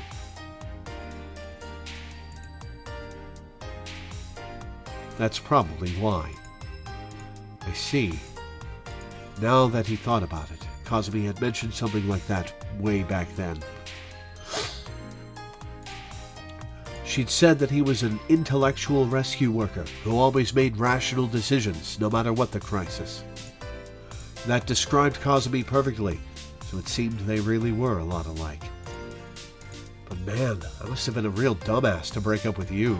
Oh, alright. I don't think this is the time, Watase, but maybe it's exactly the time. Huh? Women as good as you are only come by once in a lifetime, after all. Those words came instinctively, flowing to his mouth, straight from the bottom of his heart. Why are you saying that? Huh? Was that weird? I mean, it doesn't sound like anything you'd ever say. You would never talk that way at all. Maybe losing my memories made me a bit more honest? If that's the case, maybe getting amnesia wasn't such a bad thing after all. No, never say that, not even as a joke. Yeah, I was just kidding, but, you know, I was being totally serious when I said you were a good woman. You've saved my life more times than I can count, and you're reliable to a fault. You're strong, surprisingly kind, and you even show a cute side from time to time. In all honesty, it makes me want to regret that we ever broke up. I'm very happy to hear you say that, but right now we need to worry about escaping this place. Right. Watase's face tensed up when he said that. He decided to push all that sentimentalism off to a far corner of his heart for now. Then I'd better get back to searching now. Oh, then I'll come along too. You can barely limp, Kazumi. I think you should stay here. Ow! Don't push yourself. Just rest here for a while. But no means no. You're being so reckless that I can't bear to watch right now. Excuse me. Watase borrowed his past self's words to get his point across. They appeared to have been enough to reach her. Understood. I shall do as you say. Head back to the neuroscience laboratory once you've recovered. Then wait for the others to come back. While you're resting, keep an eye on the functioning security cameras and see if you can spot any of the survivors. Yes, please leave that to me. Watase took Kazumi's Procyon and headed for the door. However, Kazumi then called out to him in a low voice. She says, "I love you." Captain, what's wrong? Kazumi paused for a few moments after Watase turned around and then continued. Never mind. Just please be careful, okay? Yeah. Watase gave an obedient nod, then left the surveillance room. Watase headed for the stairwell first after he parted with Kazumi. His goal was to find what had caused that explosion earlier. However, there's nothing here. He searched the stairwell as much as he could. Excuse me. But there didn't appear to be anything explosive in there. The fire extinguisher had sent shivers down his spine when he'd seen it earlier for some reason, so he'd checked it out. But it had already been smashed up into pieces, none of which held any clues. Besides, why would a fire cause an extinguisher to blow up anyway? Didn't find the bomb in this timeline. Then maybe there was a gas leak or something. But without his knowledge of fire investigations, Watase didn't know any more than that. It's bugging me, but I don't have enough time for this. He decided to give up for the time being and continue searching elsewhere. Area 2, Inner Ring, B2. Watase immediately began his search of the block. Only Kazumi and June had searched the place the first time through. This was also where their makeshift base was set up. It had been ages since anyone had last checked the area out. There's also enough room to believe that the survivors are constantly on the move. Watase quickly carried out his search with those thoughts in mind. But a nameplate labeling one of the rooms caught Watase's eye. Reference room. Ah, here we go. A room he'd never visited before. Could there be a hint about an escape route in here? Ukita had just warned him not to go poking his nose in too deeply, but this wasn't the kind of situation that allowed him to heed that warning. Watase headed into the room with that thought in mind. Alright, this should be something I've seen before. It was a small room, about 5 meters in width. That entire space was almost completely filled with steel bookshelf upon steel bookshelf. There was a switch attached to each shelf, meaning it was most likely a movable type of bookcase. Yuri's not here, huh? Once he'd confirmed that, Watase's eyes turned to the bookshelf. A crammed line of books and essays were sitting there. An introduction to the informational field theory, author Miyoko Tenkawa. Ah, here we go.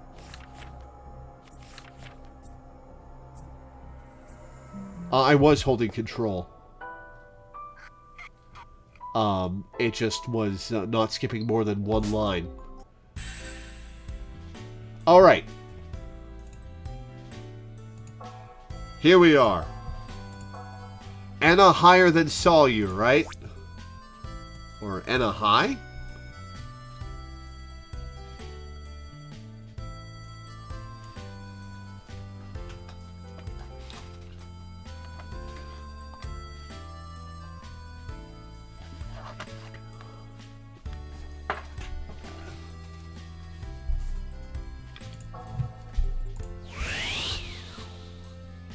Didn't I tell you back then to leave the rest up to the adults? It's exactly as I said.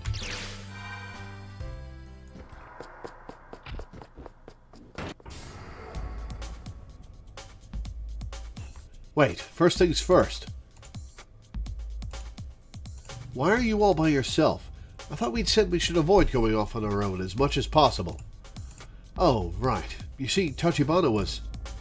Watase then explained to Enna how Cosby had gotten hurt. While they were at it, Watase and Enna synchronized their PDA's map data to share their search results.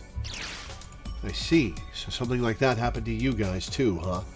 What happened to June? Wait, what do you mean too? Miss Moribe fell down from a large height and got hurt while we were searching Area 6. What? Is she okay? Next choice with time consequences is when you have to divide up the gun. Just put everyone equal and high. Gotcha. Don't worry, she's recovering in a room in Area 6 right now. I think she should be fine after a little rest. I see. Wait, aren't both Kazumi and June in Area 6 then? No, Kazumi's in Area 1. Watase breathed a sigh of relief, but Enna frowned. But, you know, don't you think the fact that 2 incidents like this happened in succession means that something really is going on behind the scenes here in Labo? Good point. Both Kazumi and June had been wounded in the same hour. It stunk too much to be a coincidence. It feels like there's an invisible enemy that's attacking us. But aimlessly fanning the flames of his anxiety wouldn't help a thing. He decided to focus on the pressing issue at hand first. But let's go after Solyu first. She might still be nearby. Yes. Enna nodded nervously, then broke off into a run with Watase.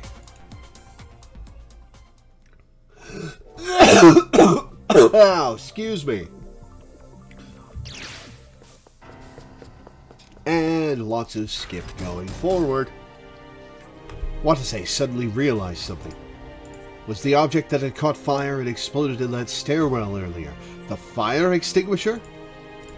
Hold on a sec, Teach. There's that gun. It's open. Sauve. Enna high, right? The next choice with time consequences is when you have to divide up the gun. So I'll just keep Enna high.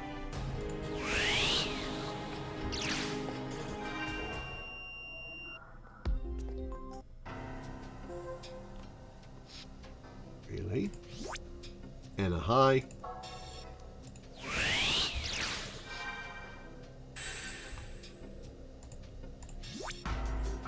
Everybody high.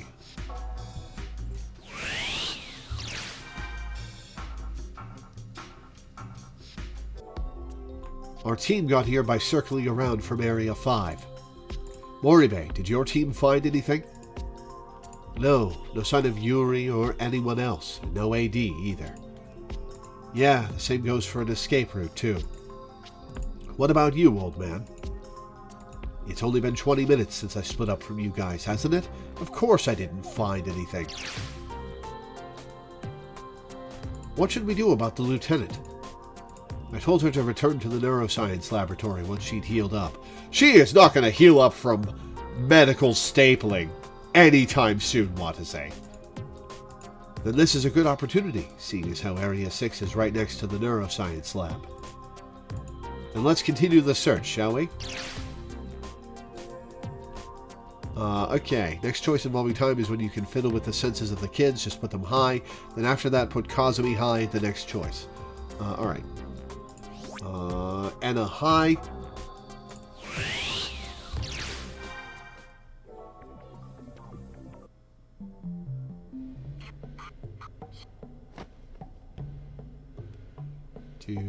Do. There's that corpse. Fast forwarding over and over.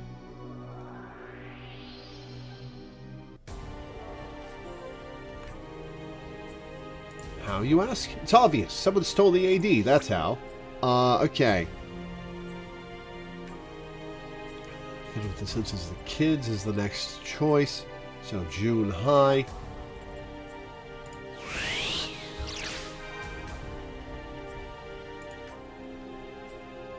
There's no one who could prove what you were doing between the time you got hurt and when you regrouped with the rest of us, correct? What are you talking about? I was resting in that room. You know that too. But what if you got back on your feet right away? Besides, they have to say that the accuser is usually the most suspicious one. What? What are you getting at? Are you actually trying to say I'm the one who hit the AD? We can't deny that possibility. Don't screw with me, you bitch.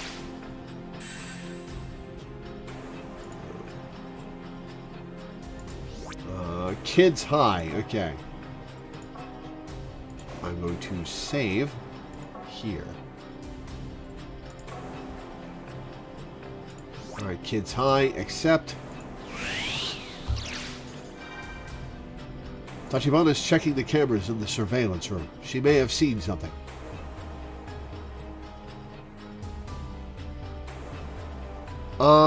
You're giving me a bunch of instructions that may be taken off the screen if chat goes too far. So let's take them one at a time as I get to them. Alright, so Kazumi high at the next choice. Kazumi had told him she'd go to the neuroscience laboratory once she'd healed up. But the fact she wasn't there meant she was probably still recovering. Most of the surveillance cameras are broken, remember? He's not that kind of person. He heard a voice from inside. Was that Tachibana? Just then, she started talking again. Won't believe that. Where'd are you? Why? She doesn't know who she's talking to. Interesting.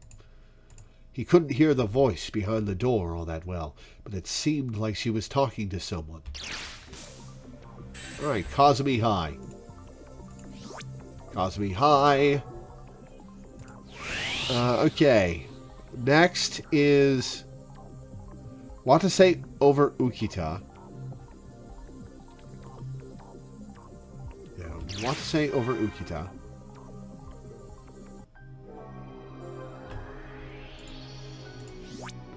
Watase over Ukita. Accept. Yes. Then Watase high. No, I know what I saw. His memory of finding Yuri's body was still crystal clear in Watase's mind.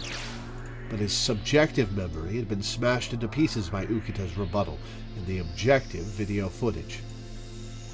What's the meaning of this, Captain? Do you even need to ask? I believe it's quite obvious. He was lying. Lying? Right. He came back to the factory late on the excuse that he saw a body that was never actually there. He probably took that opportunity to steal the AD under our noses.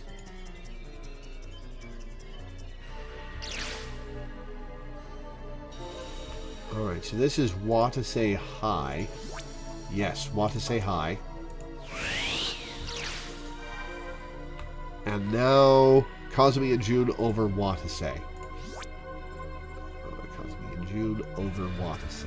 Okay.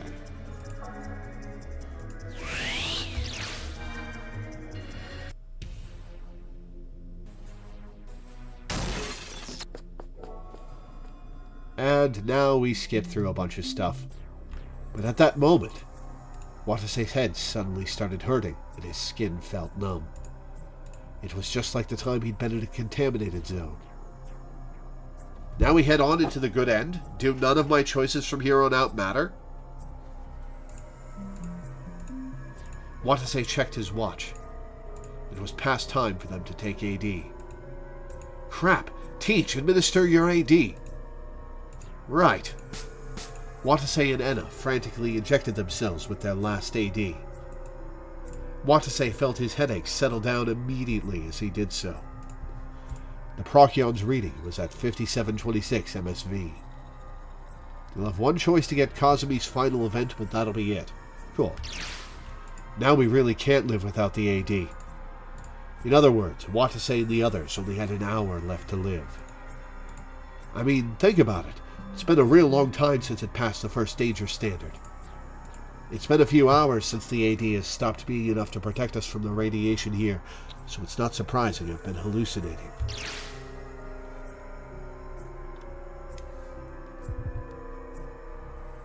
Do-do-do-do. No sooner had Enna said that than did Watase feel the anxiety in his heart rapidly spread. No, hold on, that's too dangerous. Huh? Those guys are already suspicious of you after the whole gun incident. Anything could happen if they see you now. But then what are we supposed to do? We can't search for AD, the survivors, or an escape route in these circumstances, right? We're screwed unless we can persuade the others. The situation did indeed look hopeless. Even if they could persuade June and Ukita, that wouldn't change the fact that they didn't have enough AD. Everyone would be exposed to radiation in just another hour. They'd struggled as hard as they could for the last 5 hours, but in the end, now that I think about it, we haven't solved any of our problems. They hadn't found the survivors, to say the least of Yuri. Someone with a gun could be hiding down there with them. His once trusted allies now saw him as their enemy. But even if we can't persuade them, all we have to do is find a way that'll let everyone survive. Well, of course, but do you really think any such way exists? He didn't. All normal methods were impossible. If there had been a way, then they would have done it ages ago. But what if we've been thinking about this the wrong way the whole time? Is there a method that we haven't thought of yet? Am I off to Area N again?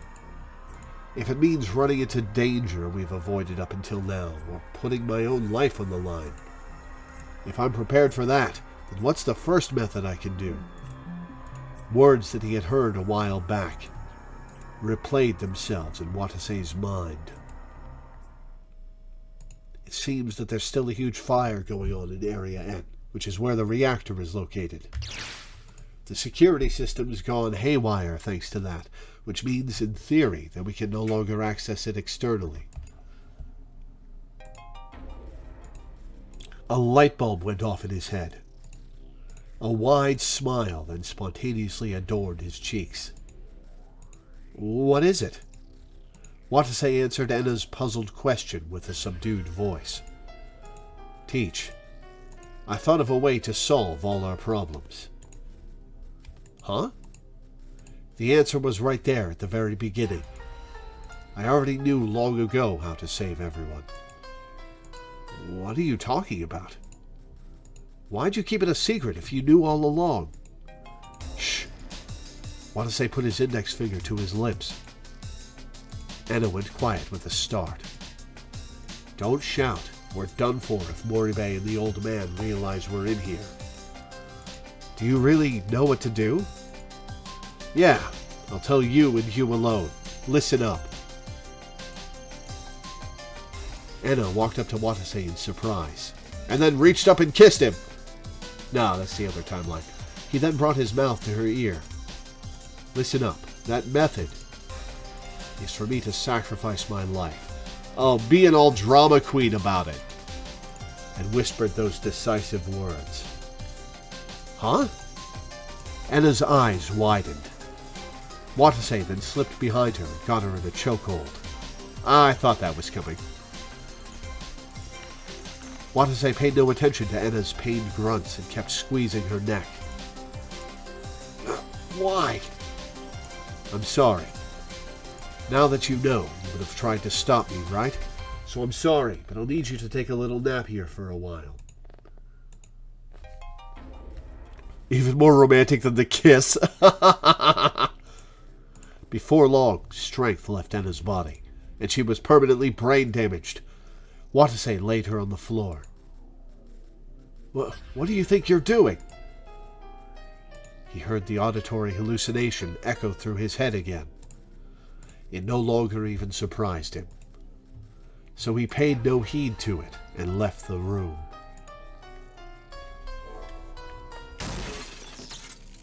Watase destroyed the door-opening mechanism located right next to the door once he left the room. What? Now she's trapped in there, Watase. You just killed her. This way, Moribe and the old man can't get into the room, and Teach will be safe. Well, I suppose. Can she open it from inside? The auditory hallucination then returned with a vengeance. Hey, answer me. Why did you knock Professor Tsubakiyama out? What the hell are you trying to do? Are we being monitored by the psychic mushroom children? I really must be a lunatic if I'm going to actually answer an auditory hallucination. Watase laughed bitterly, then answered the hallucination. There's no point in trying to persuade Moribe and the old man. Worse, we all only have an hour left. But even so, there's still just one way to save everyone. What? Watase took a security card out of his pocket. It was the level N card that the dead girl had on her.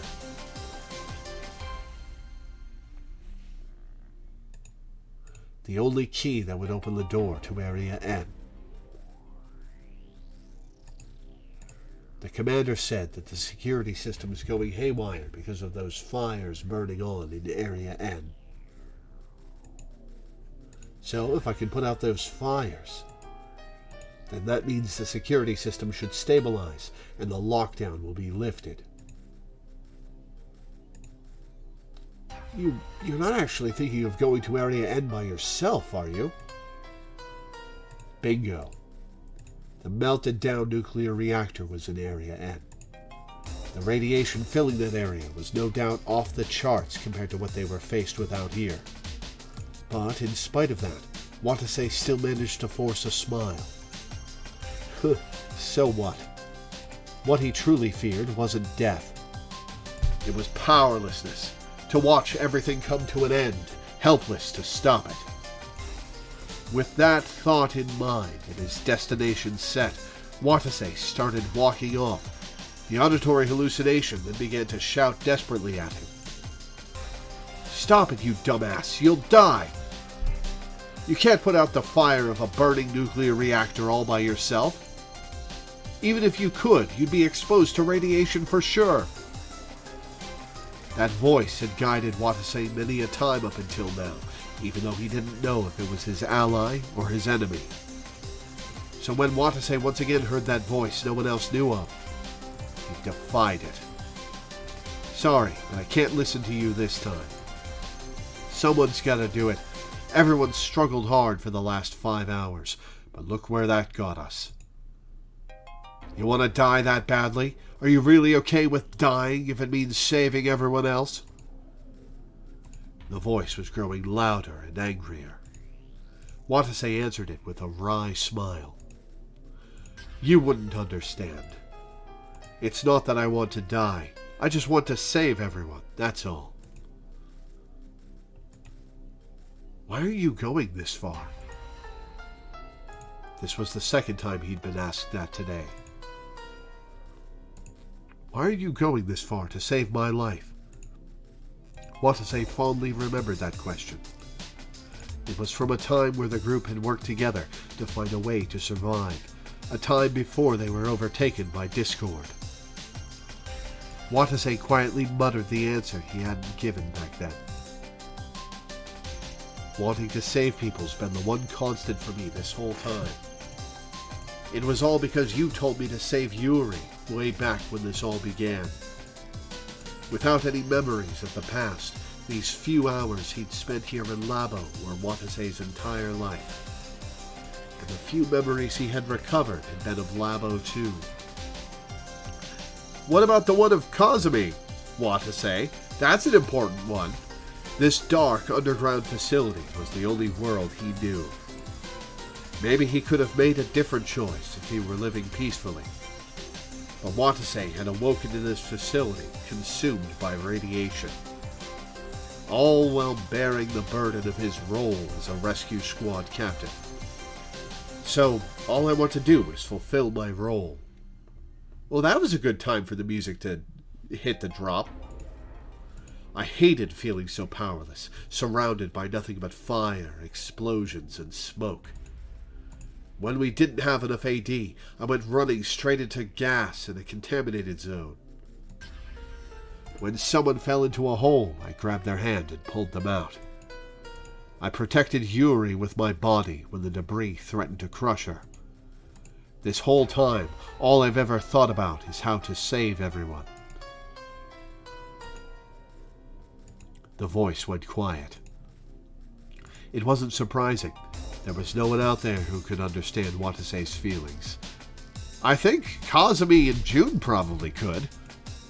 He was an entity who'd suddenly been born into this hellish environment without any memories.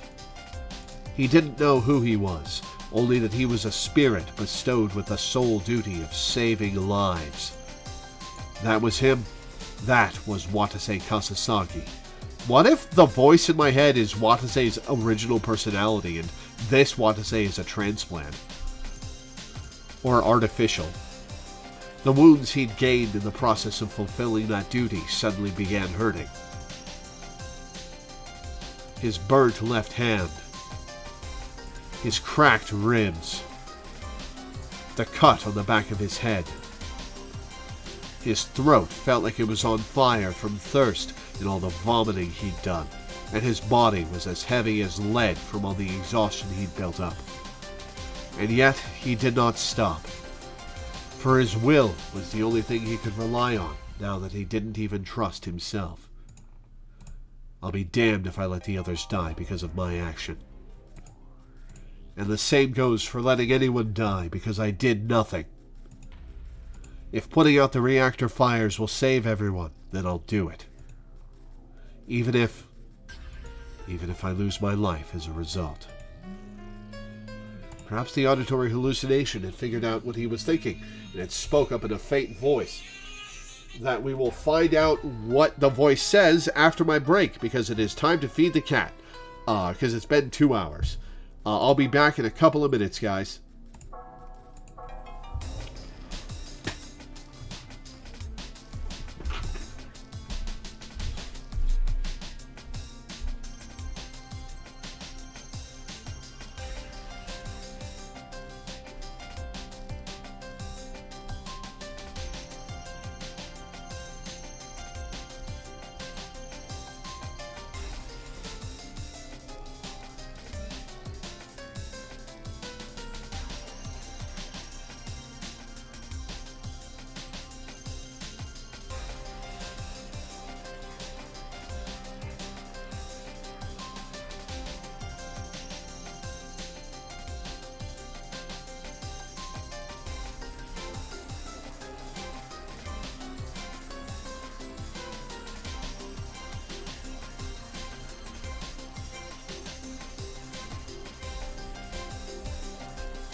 kind of chat, Cobweb.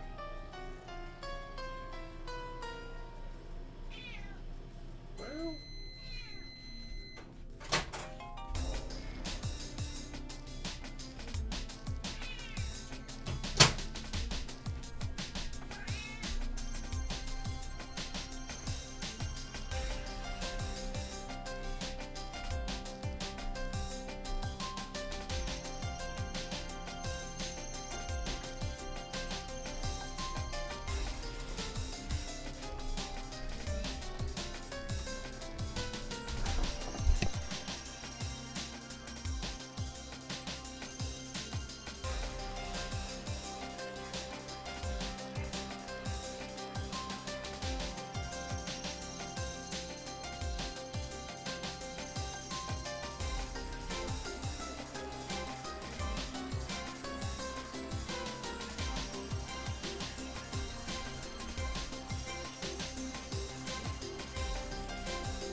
Okay, back.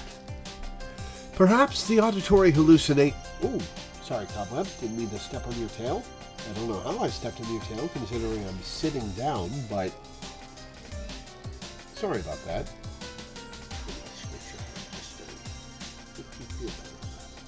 There we go. Perhaps the auditory hallucination had figured out what he was thinking, as it spoke up in a faint voice.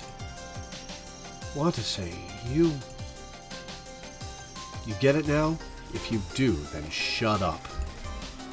If you keep talking, I might lose my resolve. Watase muttered that and broke off into a... excuse me, into a run. Ow. Ow. He headed for Area N, home of the burning reactor. Watase's Procyon started beeping louder than he'd ever heard it before when he opened the connecting passageway gate to Area N. The Procyon's display was giving off a reading far greater than he'd ever seen before. 12,010 MSV. He was then assaulted by an intense headache and severe nausea.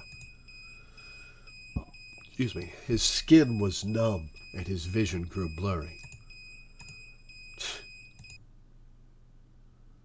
Watase turned his Procyon off, then kept on walking. The nuclear reactor's right behind this gate. A melted-down reactor, raging hellfire, and extremely lethal doses of radiation. Watase shuddered as he imagined that hell on Earth waiting for him right up ahead. But I'm ready. Watase kept himself from shaking, then pulled a hose out from the nearby fire hydrant. He held it with his left hand. He held it with his left hand, with the security card in the right. Extinguishing preparations all set. Let's roll. Though genuine danger lay just up ahead, Watase did not falter. Endless courage was coursing through him. That is the wrong course. That's course as in rough and sandpapery, not course as in route. He suddenly broke out into a smile. Looks like I finally became a true rescue worker. He then took the card in his hand.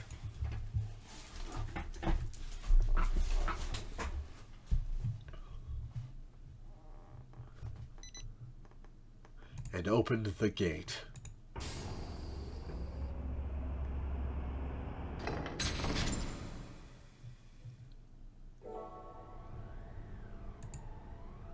At that moment, he felt as if he had stepped into a raging storm. An invisible force broke over his body with earth-shattering power.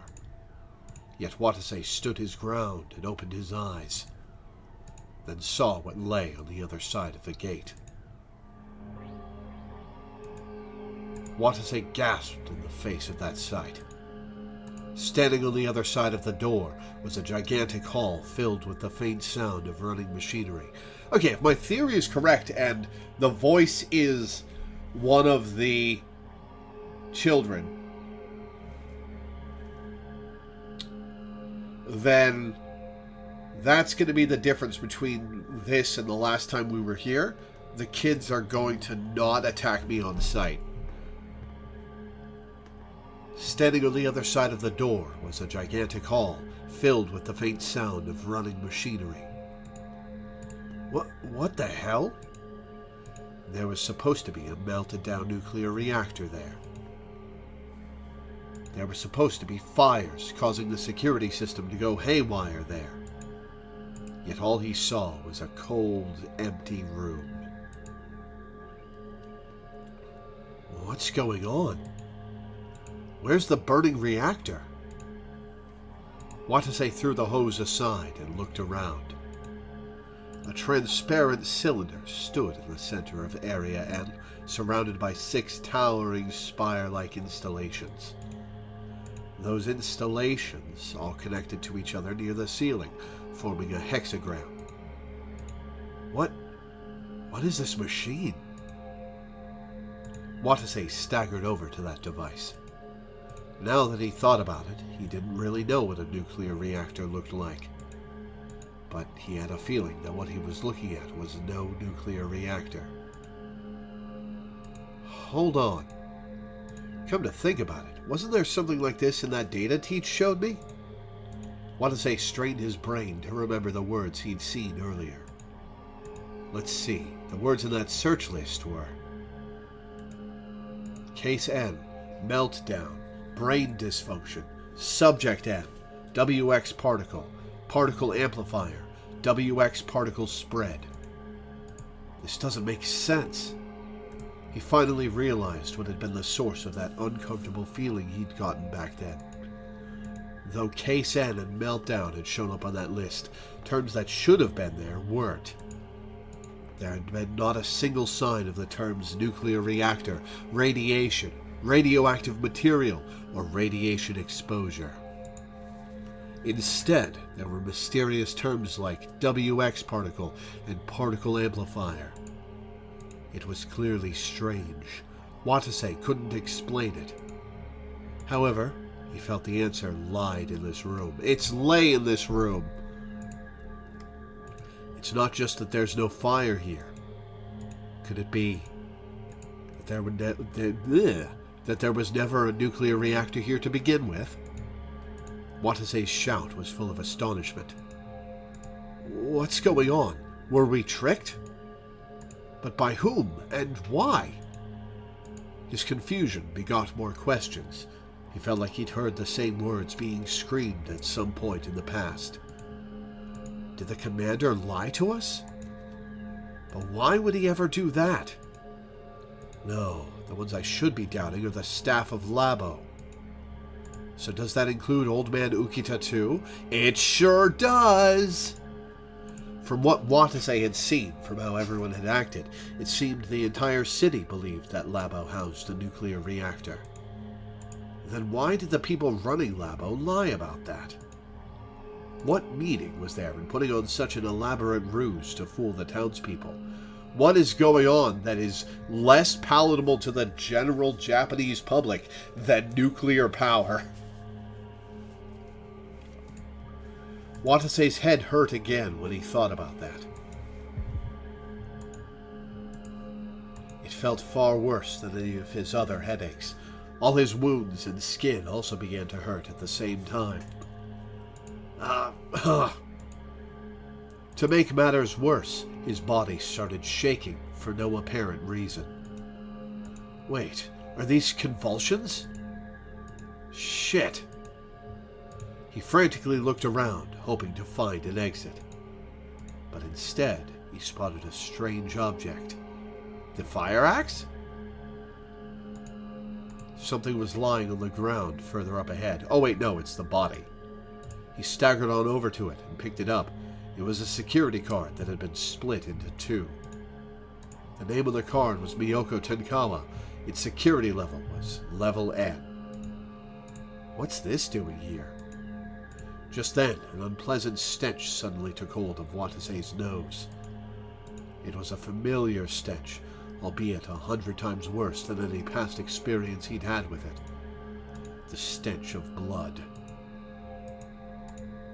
A bad feeling rose in Watase's heart as he took a look behind the device.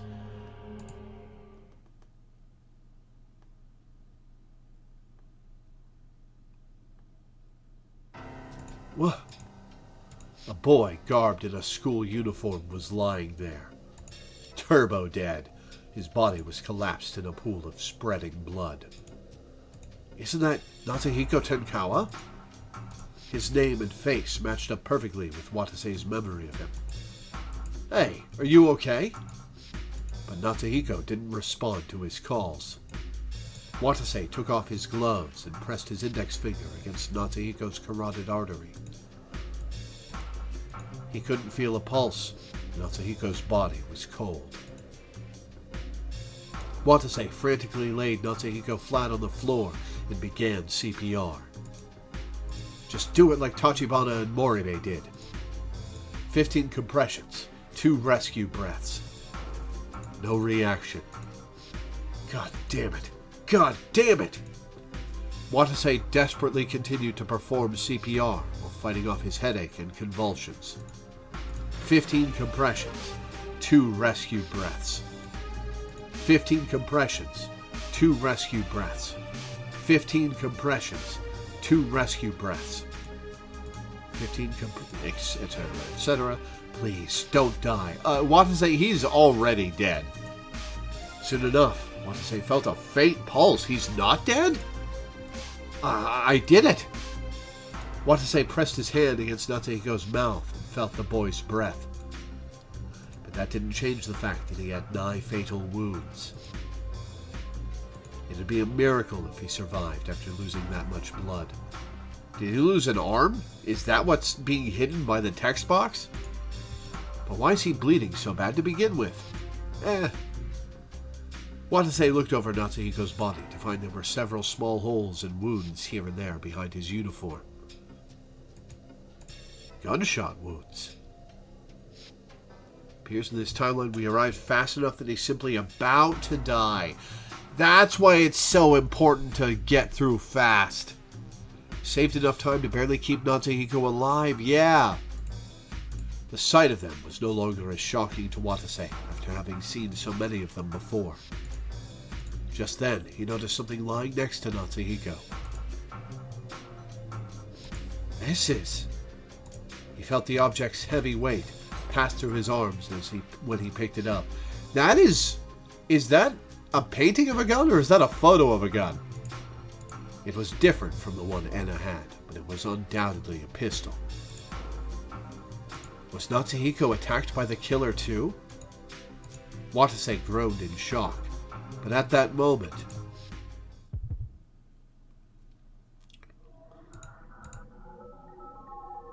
a mysterious fear flared up in him. Yeah, Watase shot him. Ha! The monster looked at him and laughed. At that moment, just as an indescribable fear sent shivers down his spine. Wait, hang on. What if I'm playing as Natsuhiko's mind, transplanted into Watase's body, and Watase's the one who shot him?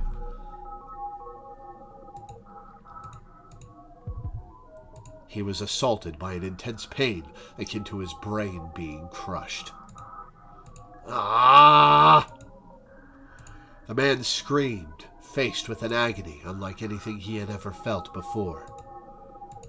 That was... my head. It can't be. Not you, too. His well-toned body proved helpless in the face of that power. You damned monster. In spite of that, he struggled against it, attempting to complete his mission. Nevertheless, his will broke as the overwhelming pain surged through his head once more. He staggered backwards, clutching his head. The monster's face warped sinisterly, its gaze piercing right through him. Ah! He then fled without looking back. If he'd stood his ground, he'd be killed, annihilated. And so he held his throbbing head as he ran for his life. I have to get away, as far away as possible. He had to retreat to a place where the monster's power couldn't reach him. But it was all for naught.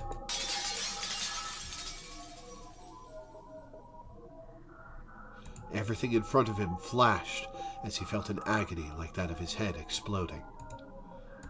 Ah! Am I back here? Ooh, what the hell was that? It was a memory he had no recollection of. It seemed like it was a memory of just before Watase had lost his memories. And the thing that had scared Watase so much back then was this boy right in front of him? No way. There's no way that's true. Watase shook his head to dismiss that delusion. Anyway, I've got to get him to a safe place. Watase put the pistol in his breast pocket, then lifted Natsuhiko's body up into his arms. But just then, Watase felt a presence behind him. He turned around, then saw it.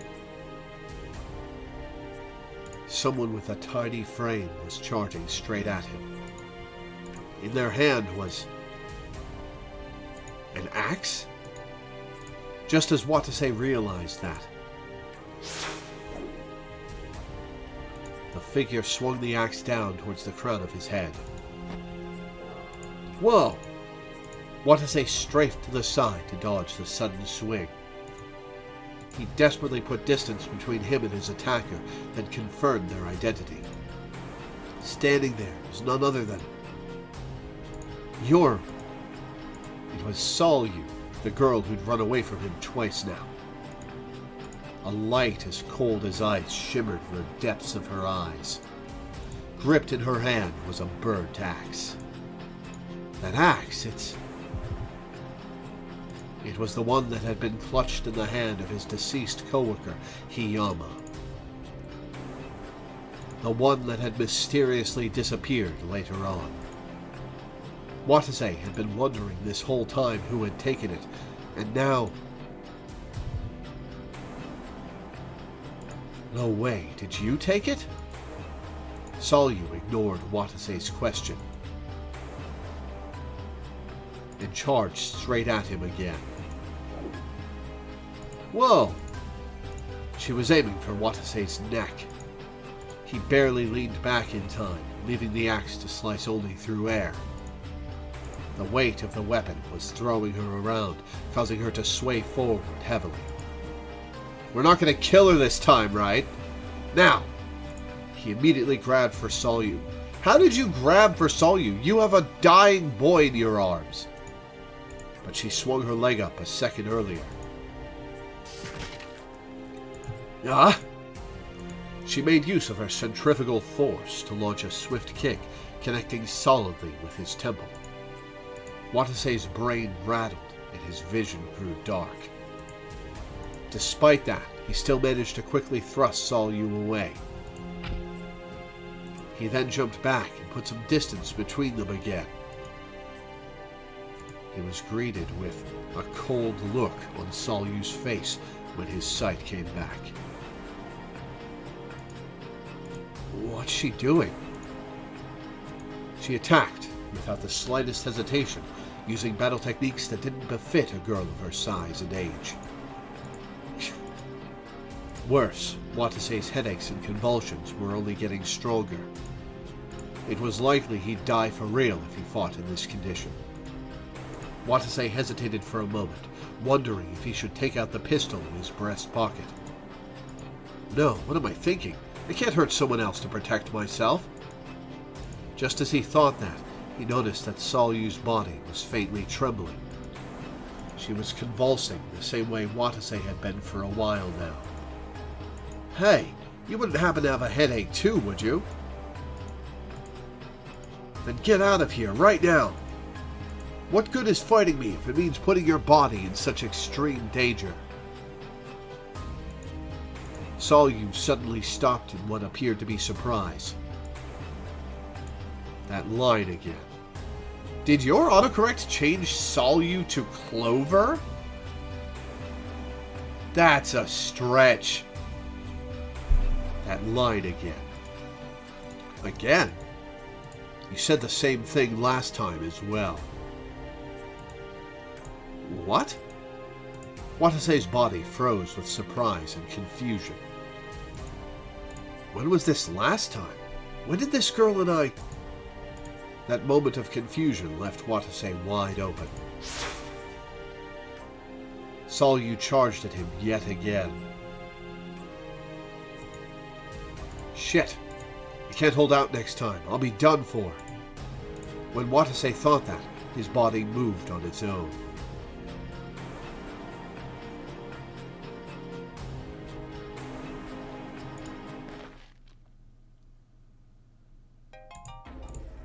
Watase then lowered his body as if he was putting himself into a crouched start for a 100-meter dash. He filled his legs with strength, then released it all at once and sprung at Solyu. Her face was filled with shock. Watase tackled her with the force of a bullet a second later, hitting her right in the waist.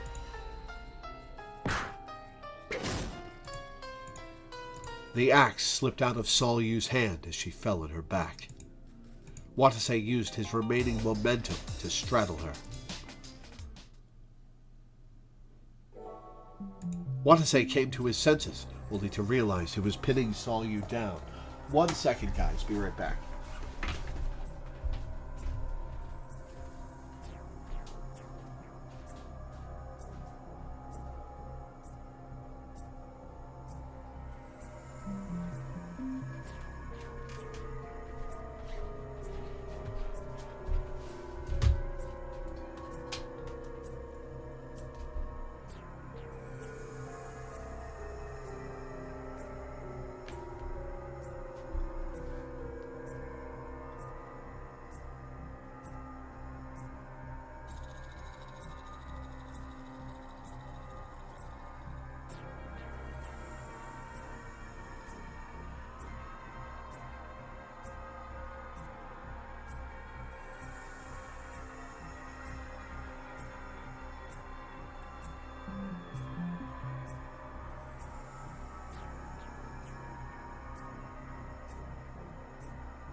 Watase came to his senses, only to realize he was pinning Sol Yu down. What? The actions he'd taken just now had clearly been etched into him instinctively through training. But they were obviously not skills needed to save lives. Why did I ever pick up a skill like that? Sol Yu glared up at him, her eyes seething like cold blue flames. Watase shook off the chills running down his spine and tried reasoning with her. Why did you attack me? Please tell me. I don't have the slightest idea why. Sol Yu's eyes moved just then.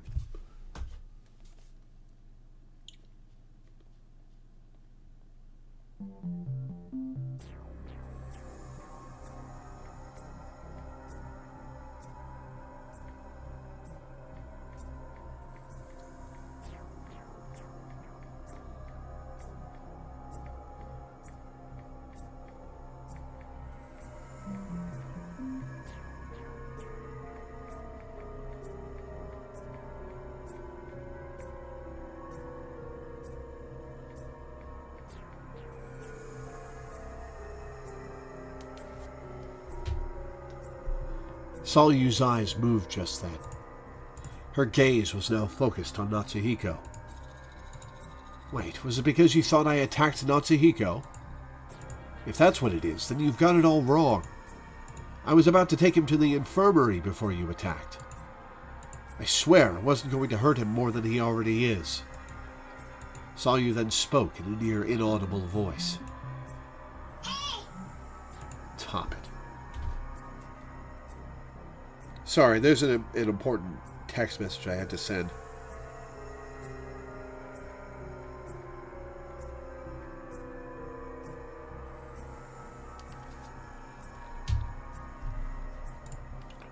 Huh?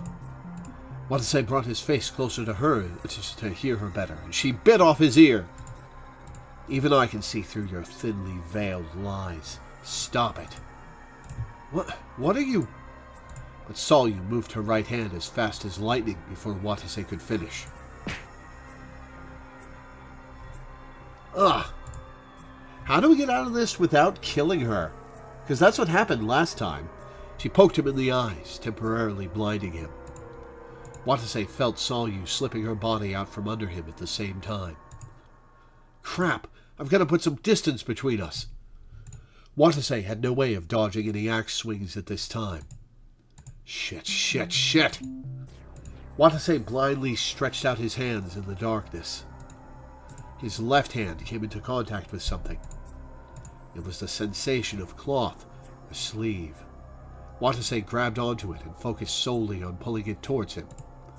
Ah! Sol Yu's gasp echoed through the darkness. Watase kept clutching onto her with his left hand while his right hand remained free. I have to defeat her right here and now. Watase's body, spurred on by his ever-growing fear, filled with fierce strength. He reluctantly clenched his hand into a fist so he could knock her unconscious when... Stop! Don't hurt her!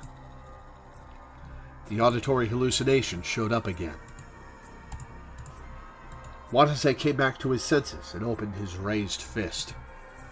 He then slipped behind Salyu and locked her into a chokehold. That's how we take her down. Let me go. Salyu struggled. Watase's vision hadn't returned yet. I'm sorry about this. Watase mentally apologized to Salyu as he applied pressure to her thin neck, all while being careful not to squeeze it too hard.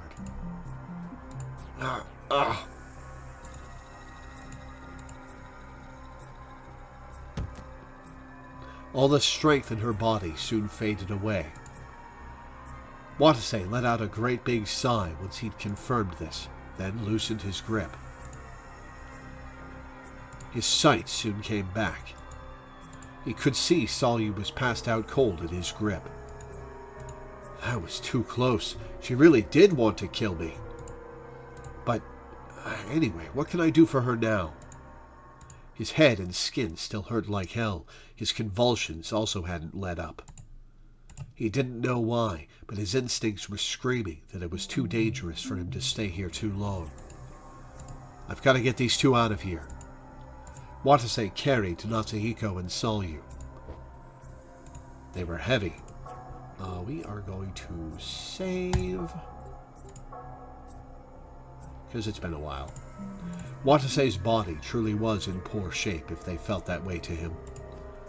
He staggered out of Area N, along with Natsuhiko and Salyu.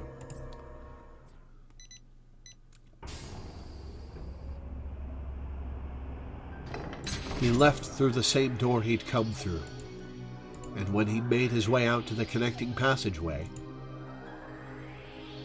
Captain?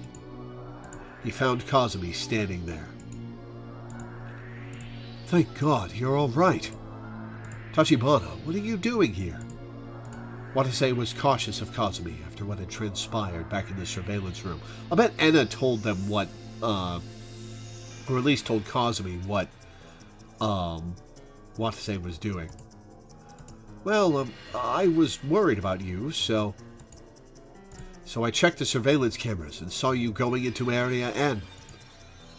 But what in the world happened with those two? Kazumi was looking at Natsuhiko and Salyu with shock. Oh, you mean Natsuhiko and Salyu? They're unconscious for now. Where did you... I found Natsuhiko collapsed in Area N. My guess is that Salyu probably followed me in there. Wait, he was collapsed in Area N? But isn't that where the burning nuclear reactor is? No, I don't get why either, but there was nothing like that in Area N. Huh? That revelation left Kazumi speechless. But Watase had figured she'd have a hard time believing that, so he handed her his level N card. You'll understand better if you see it for yourself. Go ahead, get radiation poisoning. Kazumi nodded dubiously, then took the card and ran towards Area N. About 30 seconds later, Kazumi came back quickly and immediately started talking. I don't believe it. How is this even... Watase nodded as he took the level N card back from her. Watase, have you got like 3 hands? You're carrying 2 children. Did you stack the children on your shoulder? Yeah, looks like we were being duped by someone from the start. But that machine, it's probably something other than a nuclear reactor. It appeared Kazumi also believed that the giant machine in Area N was no reactor. However, Tachibana, let's save the explanations and discussions for later. We need to treat Natsuhiko as soon as possible before it's too late. Kazumi looked at Natsuhiko and nodded. You're right, he's bleeding very badly. It looks like he'll need a blood transfusion. Oh, hey, that's what the foreshadowing about the blood is. Then let's head on over to the infirmary. They've got blood packs and a transfusion kit there. Roger that. Then I'll carry one of the children. Can you do it with that leg of you? I've recovered quite a bit. I think I can manage. Kazumi pressed against the wound in her leg and carried Salyu.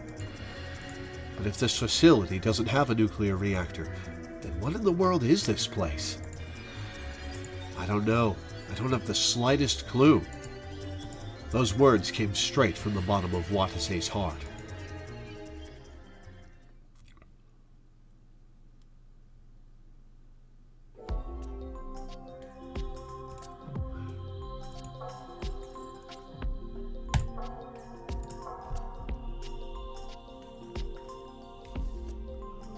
So here's a question for you, Shai. This is not me saying let's stop now, but how long do you think the rest of this ending will be?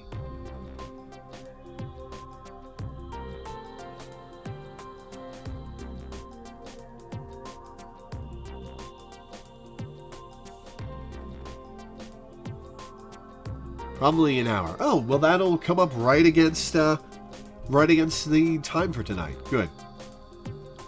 Watase and Kazumi carried Natsuhiko and Salyu, respectively, towards Area 4. All the emergency staircases in Area 5 were out of commission, so they decided to get to the infirmary through Area 4. Captain, be careful on the way there. Why? Did something happen? Actually, Moribe and Mr. Ukita ran out of the surveillance room before I went to Area N. The two of them do not seem to be in their right minds. Yeah, you can say that again. Not in their right minds. I am not sure how to explain it, but at any rate, it would be dangerous for you to come across either of them. He didn't know the details, but the tone in Kazumi's voice and the look on her face were enough to convince Watase. Alright, then I'll be on my guard from now on. Okay, so there are still 2 people missing and unaccounted for. The other girl and Yuri, who I guess is also the other girl. But Watase and Kazumi carefully made their way down the connecting passageway. And Watase must be drenched with blood from carrying this bleeding boy now.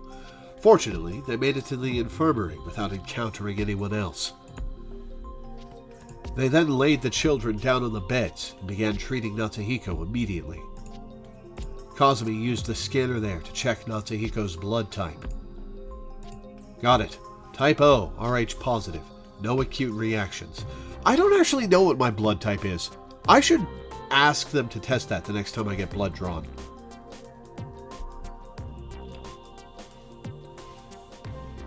What's the universal donator? Is it type O positive or type O negative? No acute reactions is probably means positive is the universal receiver. She then took the type O blood pack out of the refrigerator and quickly set it into the transfusion kit. Finally, she pricked Natsuhiko with the needle, starting the transfusion. While all that was going on, Watase used all the Chiron he had on hand to seal up Natsuhiko's wounds as much as possible. How's his condition? Think he can pull through? His respiration and pulse are extremely feeble, but his vital signs are just barely stable. I can't make any guesses as to how it'll turn out in the end, but I think he'll just pull through if we keep the transfusion going. Immense relief washed over Watase. Thank God. O negative is the universal donator. Cool. But this is still strictly first aid treatment. I believe we should get him to a hospital as soon as possible. But before we get into that, please tell me something. What in the world happened after you left the surveillance room? You see, Kazumi stared at Watase with a stern look in her face as the latter recounted the series of events that had led him to this point. Did you tell her about the auditory hallucination? He started by telling her about how he'd gone to Area N all by himself to try to put out the fires in order to end the lockdown. He then talked about how there had been no fires there, to say the least of a melted-down nuclear reactor.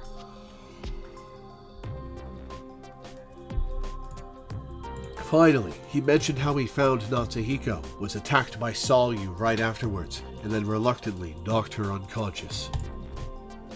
So that's what happened. Kazumi lowered her eyes to the floor as she pondered what Watase had told her.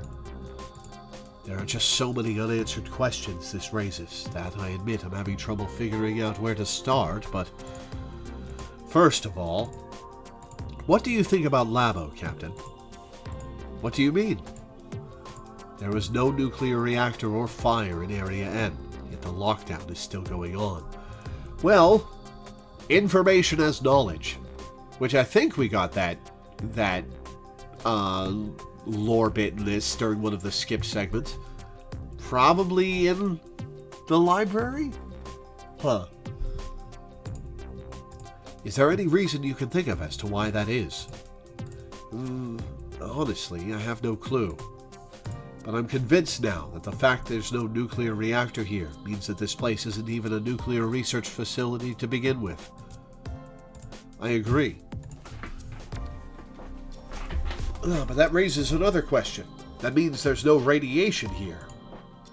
Yet we still got numb skin and headaches when we didn't take any AD. Yeah, which raises the question of what the AD is. Yeah, what's more, I still got headaches, vomited, and even passed out when I went into contaminated zones.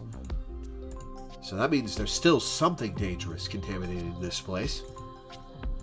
And if that machine in Area N wasn't a nuclear reactor, what in the world was it? Just as Kazumi said that, a fragmented memory flashed through Watase's brain. Wait a minute. I think I've seen that machine somewhere before. What? Was it before you lost your memories? No, it was more recently. Just a few hours ago. I'm pretty sure it was... But before Watase could remember. The kids woke up. Oh, uh-oh, somebody came in. The door to the infirmary suddenly opened. Uh-oh. Watase and Kazumi turned around in shock to find Ukita standing there. Well, well, if it isn't Captain Kasasagi and Lieutenant Tachibana. I don't like that smile on his face. I thought I heard noises coming from here. What might you two be up to? You know, saving lives? What? Ukita's eyes were glazed over with instability. His gaze locked onto the two survivors, resting in their respective beds. Natsuhiko and Luis? Dear Lord, how'd they get hurt so badly? Where have they been this whole time? Watase carefully chose his words as he answered. You see, I took the two of them into custody in Area N after I went there to try and put the fires out. Did you just say putting out the fires in Area N? Oh, he's not going to be happy about that. I see. Now I finally understand. I knew it. You really are a traitor, through and through. Old man? He didn't understand why Ukita was angry. But Ukita ignored the bewilderment on Watase's face and continued talking in a subdued voice. I don't think there's anything subdued about his voice right now. Captain Kasasagi, I know you'll have trouble believing this, but I did trust you. I truly believed you to be a man of justice. That's why I risked my life in my own way to save those girls. But then you'll pay for this. Explain, Ukita! Ukita grunted and reached into his breast pocket. He then pulled out a pistol.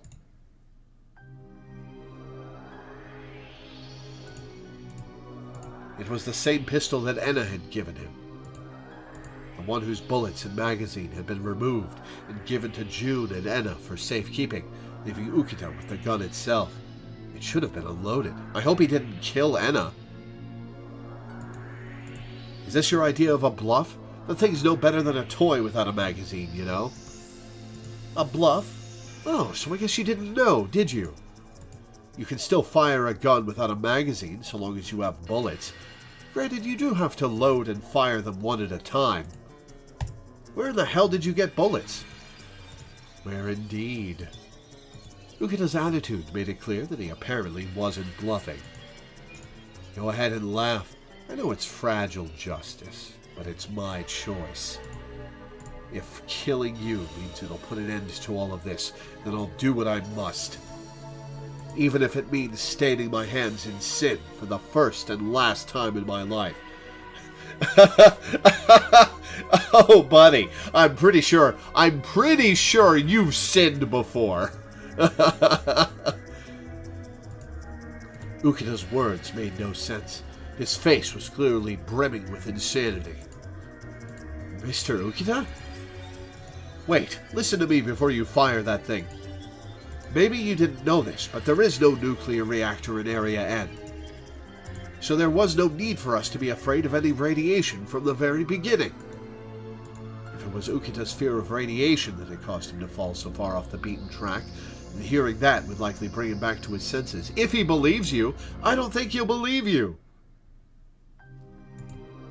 However, you're still uttering such nonsense at this point. Maybe he doesn't know. Believe me, it's the truth. Well, it matters not.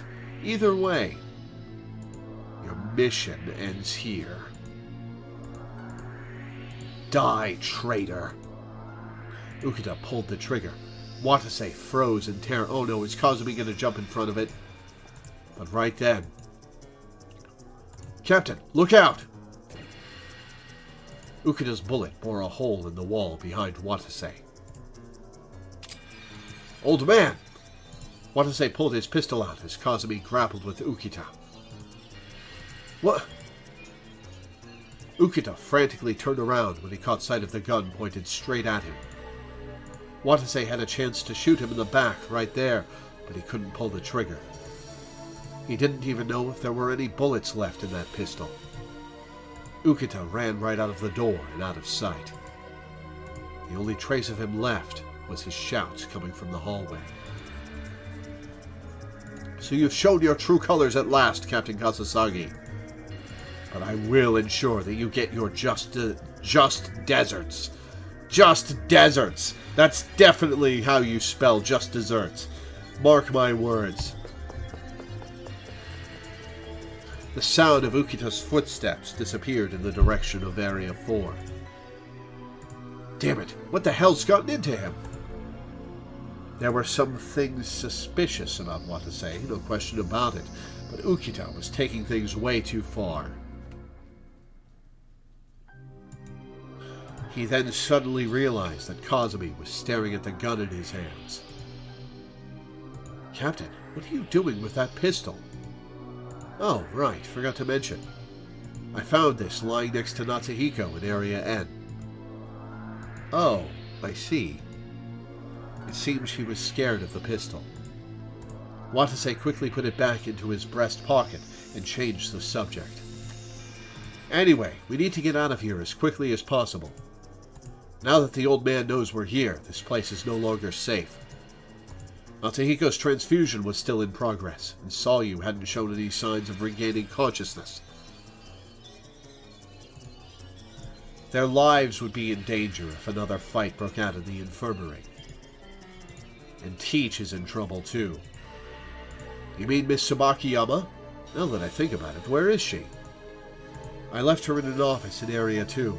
It wouldn't be surprising if the old man attacked her too, given the way he was acting just now. Understood. Then let us rendezvous with Miss Tsubakiyama while we continue Tenkawa's transfusion. Kazumi attached the blood pack and transfusion kit to Natsuhiko's body. Watase then carried him, with Kazumi doing the same for Sayu as they all left the room. I think the transfusion kit needs to actually be, like...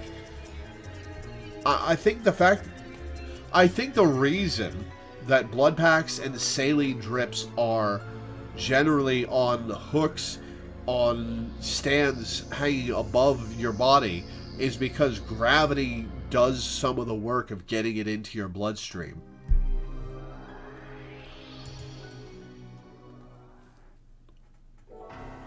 But by the time Watase and Kazumi returned to the office in Area 2, the door had been totally destroyed.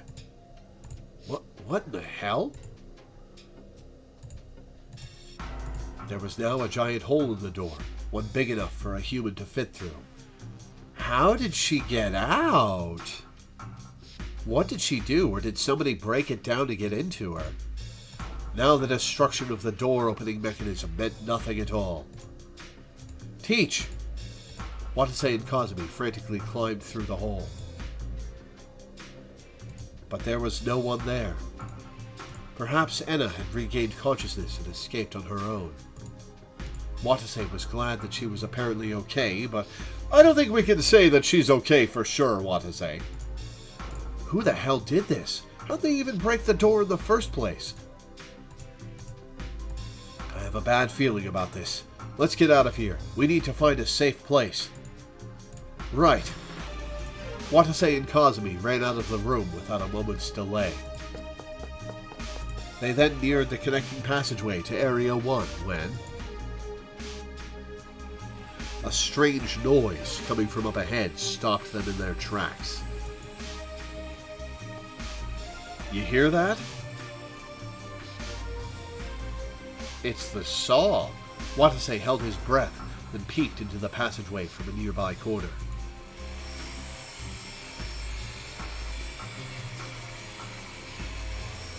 Oh, she's bleeding. Moribei.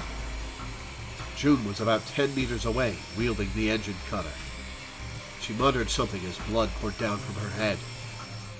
Where the hell is that bastard? I see, so that really was it all along. Then I have no choice. I gotta do it, or I can't protect anyone.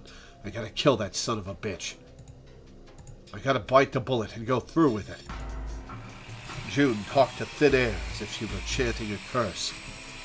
Watase trembled with fear when he heard her. Am I that son of a bitch? She might have been attacked by Ukita. Moribei doubted me, so if those doubts just kept on escalating. It was strange, no matter how he thought about it. But with Ukita's attempts on his life still fresh in his mind, that was the only possibility he could come up with. Watase turned around and whispered into Kazumi's ear. This is really bad. Moribei's brought out the engine cutter.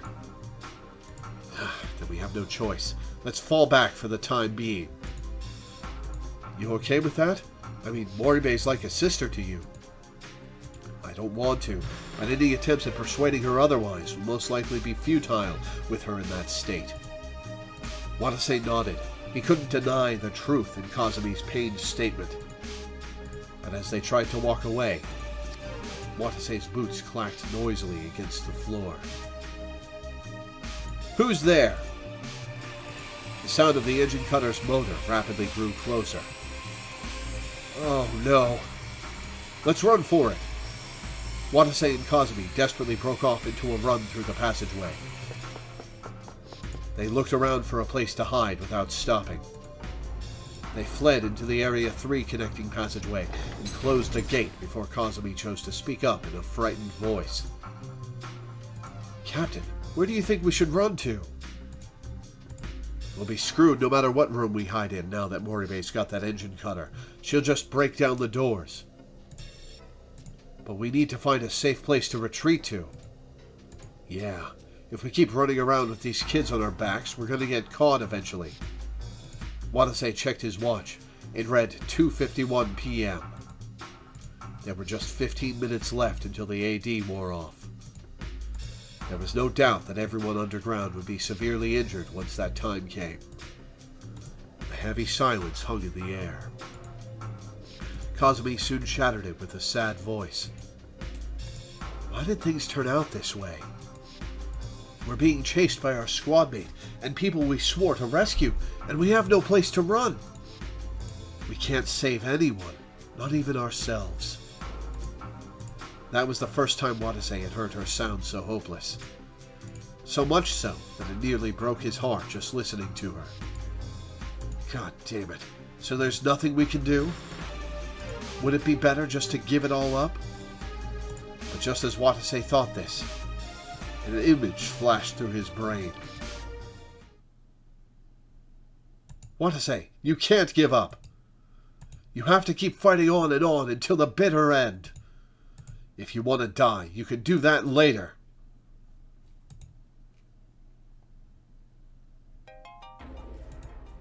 Watase gasped. What was that? That was our cue to save, because I haven't in a while.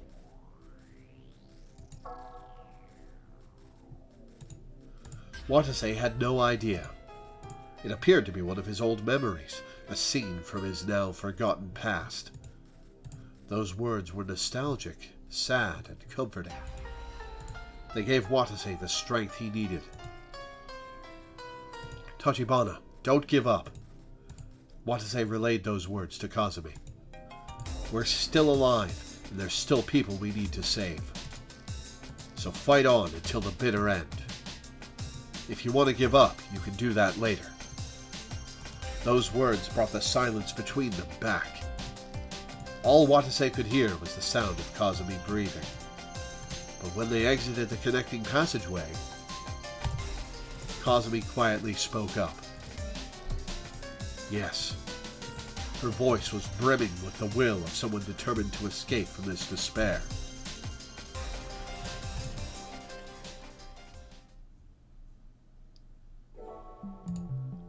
Alright, I will be right back. Burp.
Hey, Shine, do you mind if we stop here and I do the rest of this ending and June's ending tomorrow?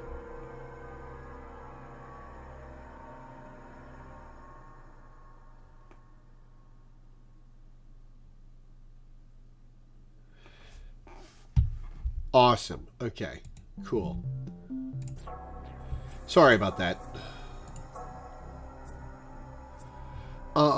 Okay, so I'll read my schedule off real quick, and then we'll get off.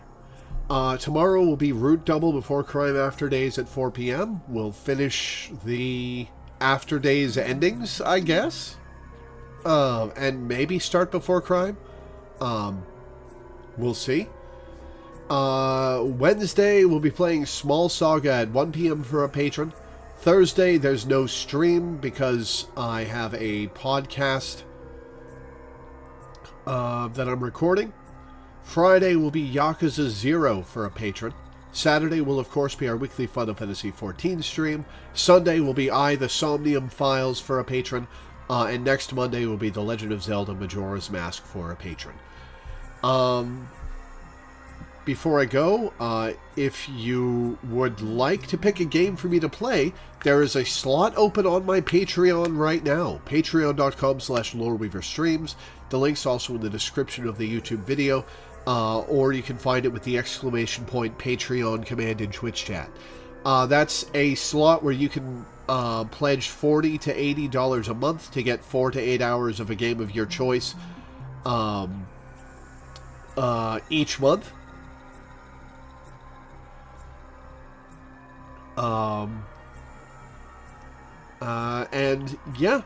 I just lost a patron who can't pay for it anymore, so a slot's open and I could really use the income. So please check that out. If you want to get me to play something, go for it. But yeah, that'll be it for today. Thank you guys for tuning in. Thanks for hanging out. Thanks for watching. And I will see you next time.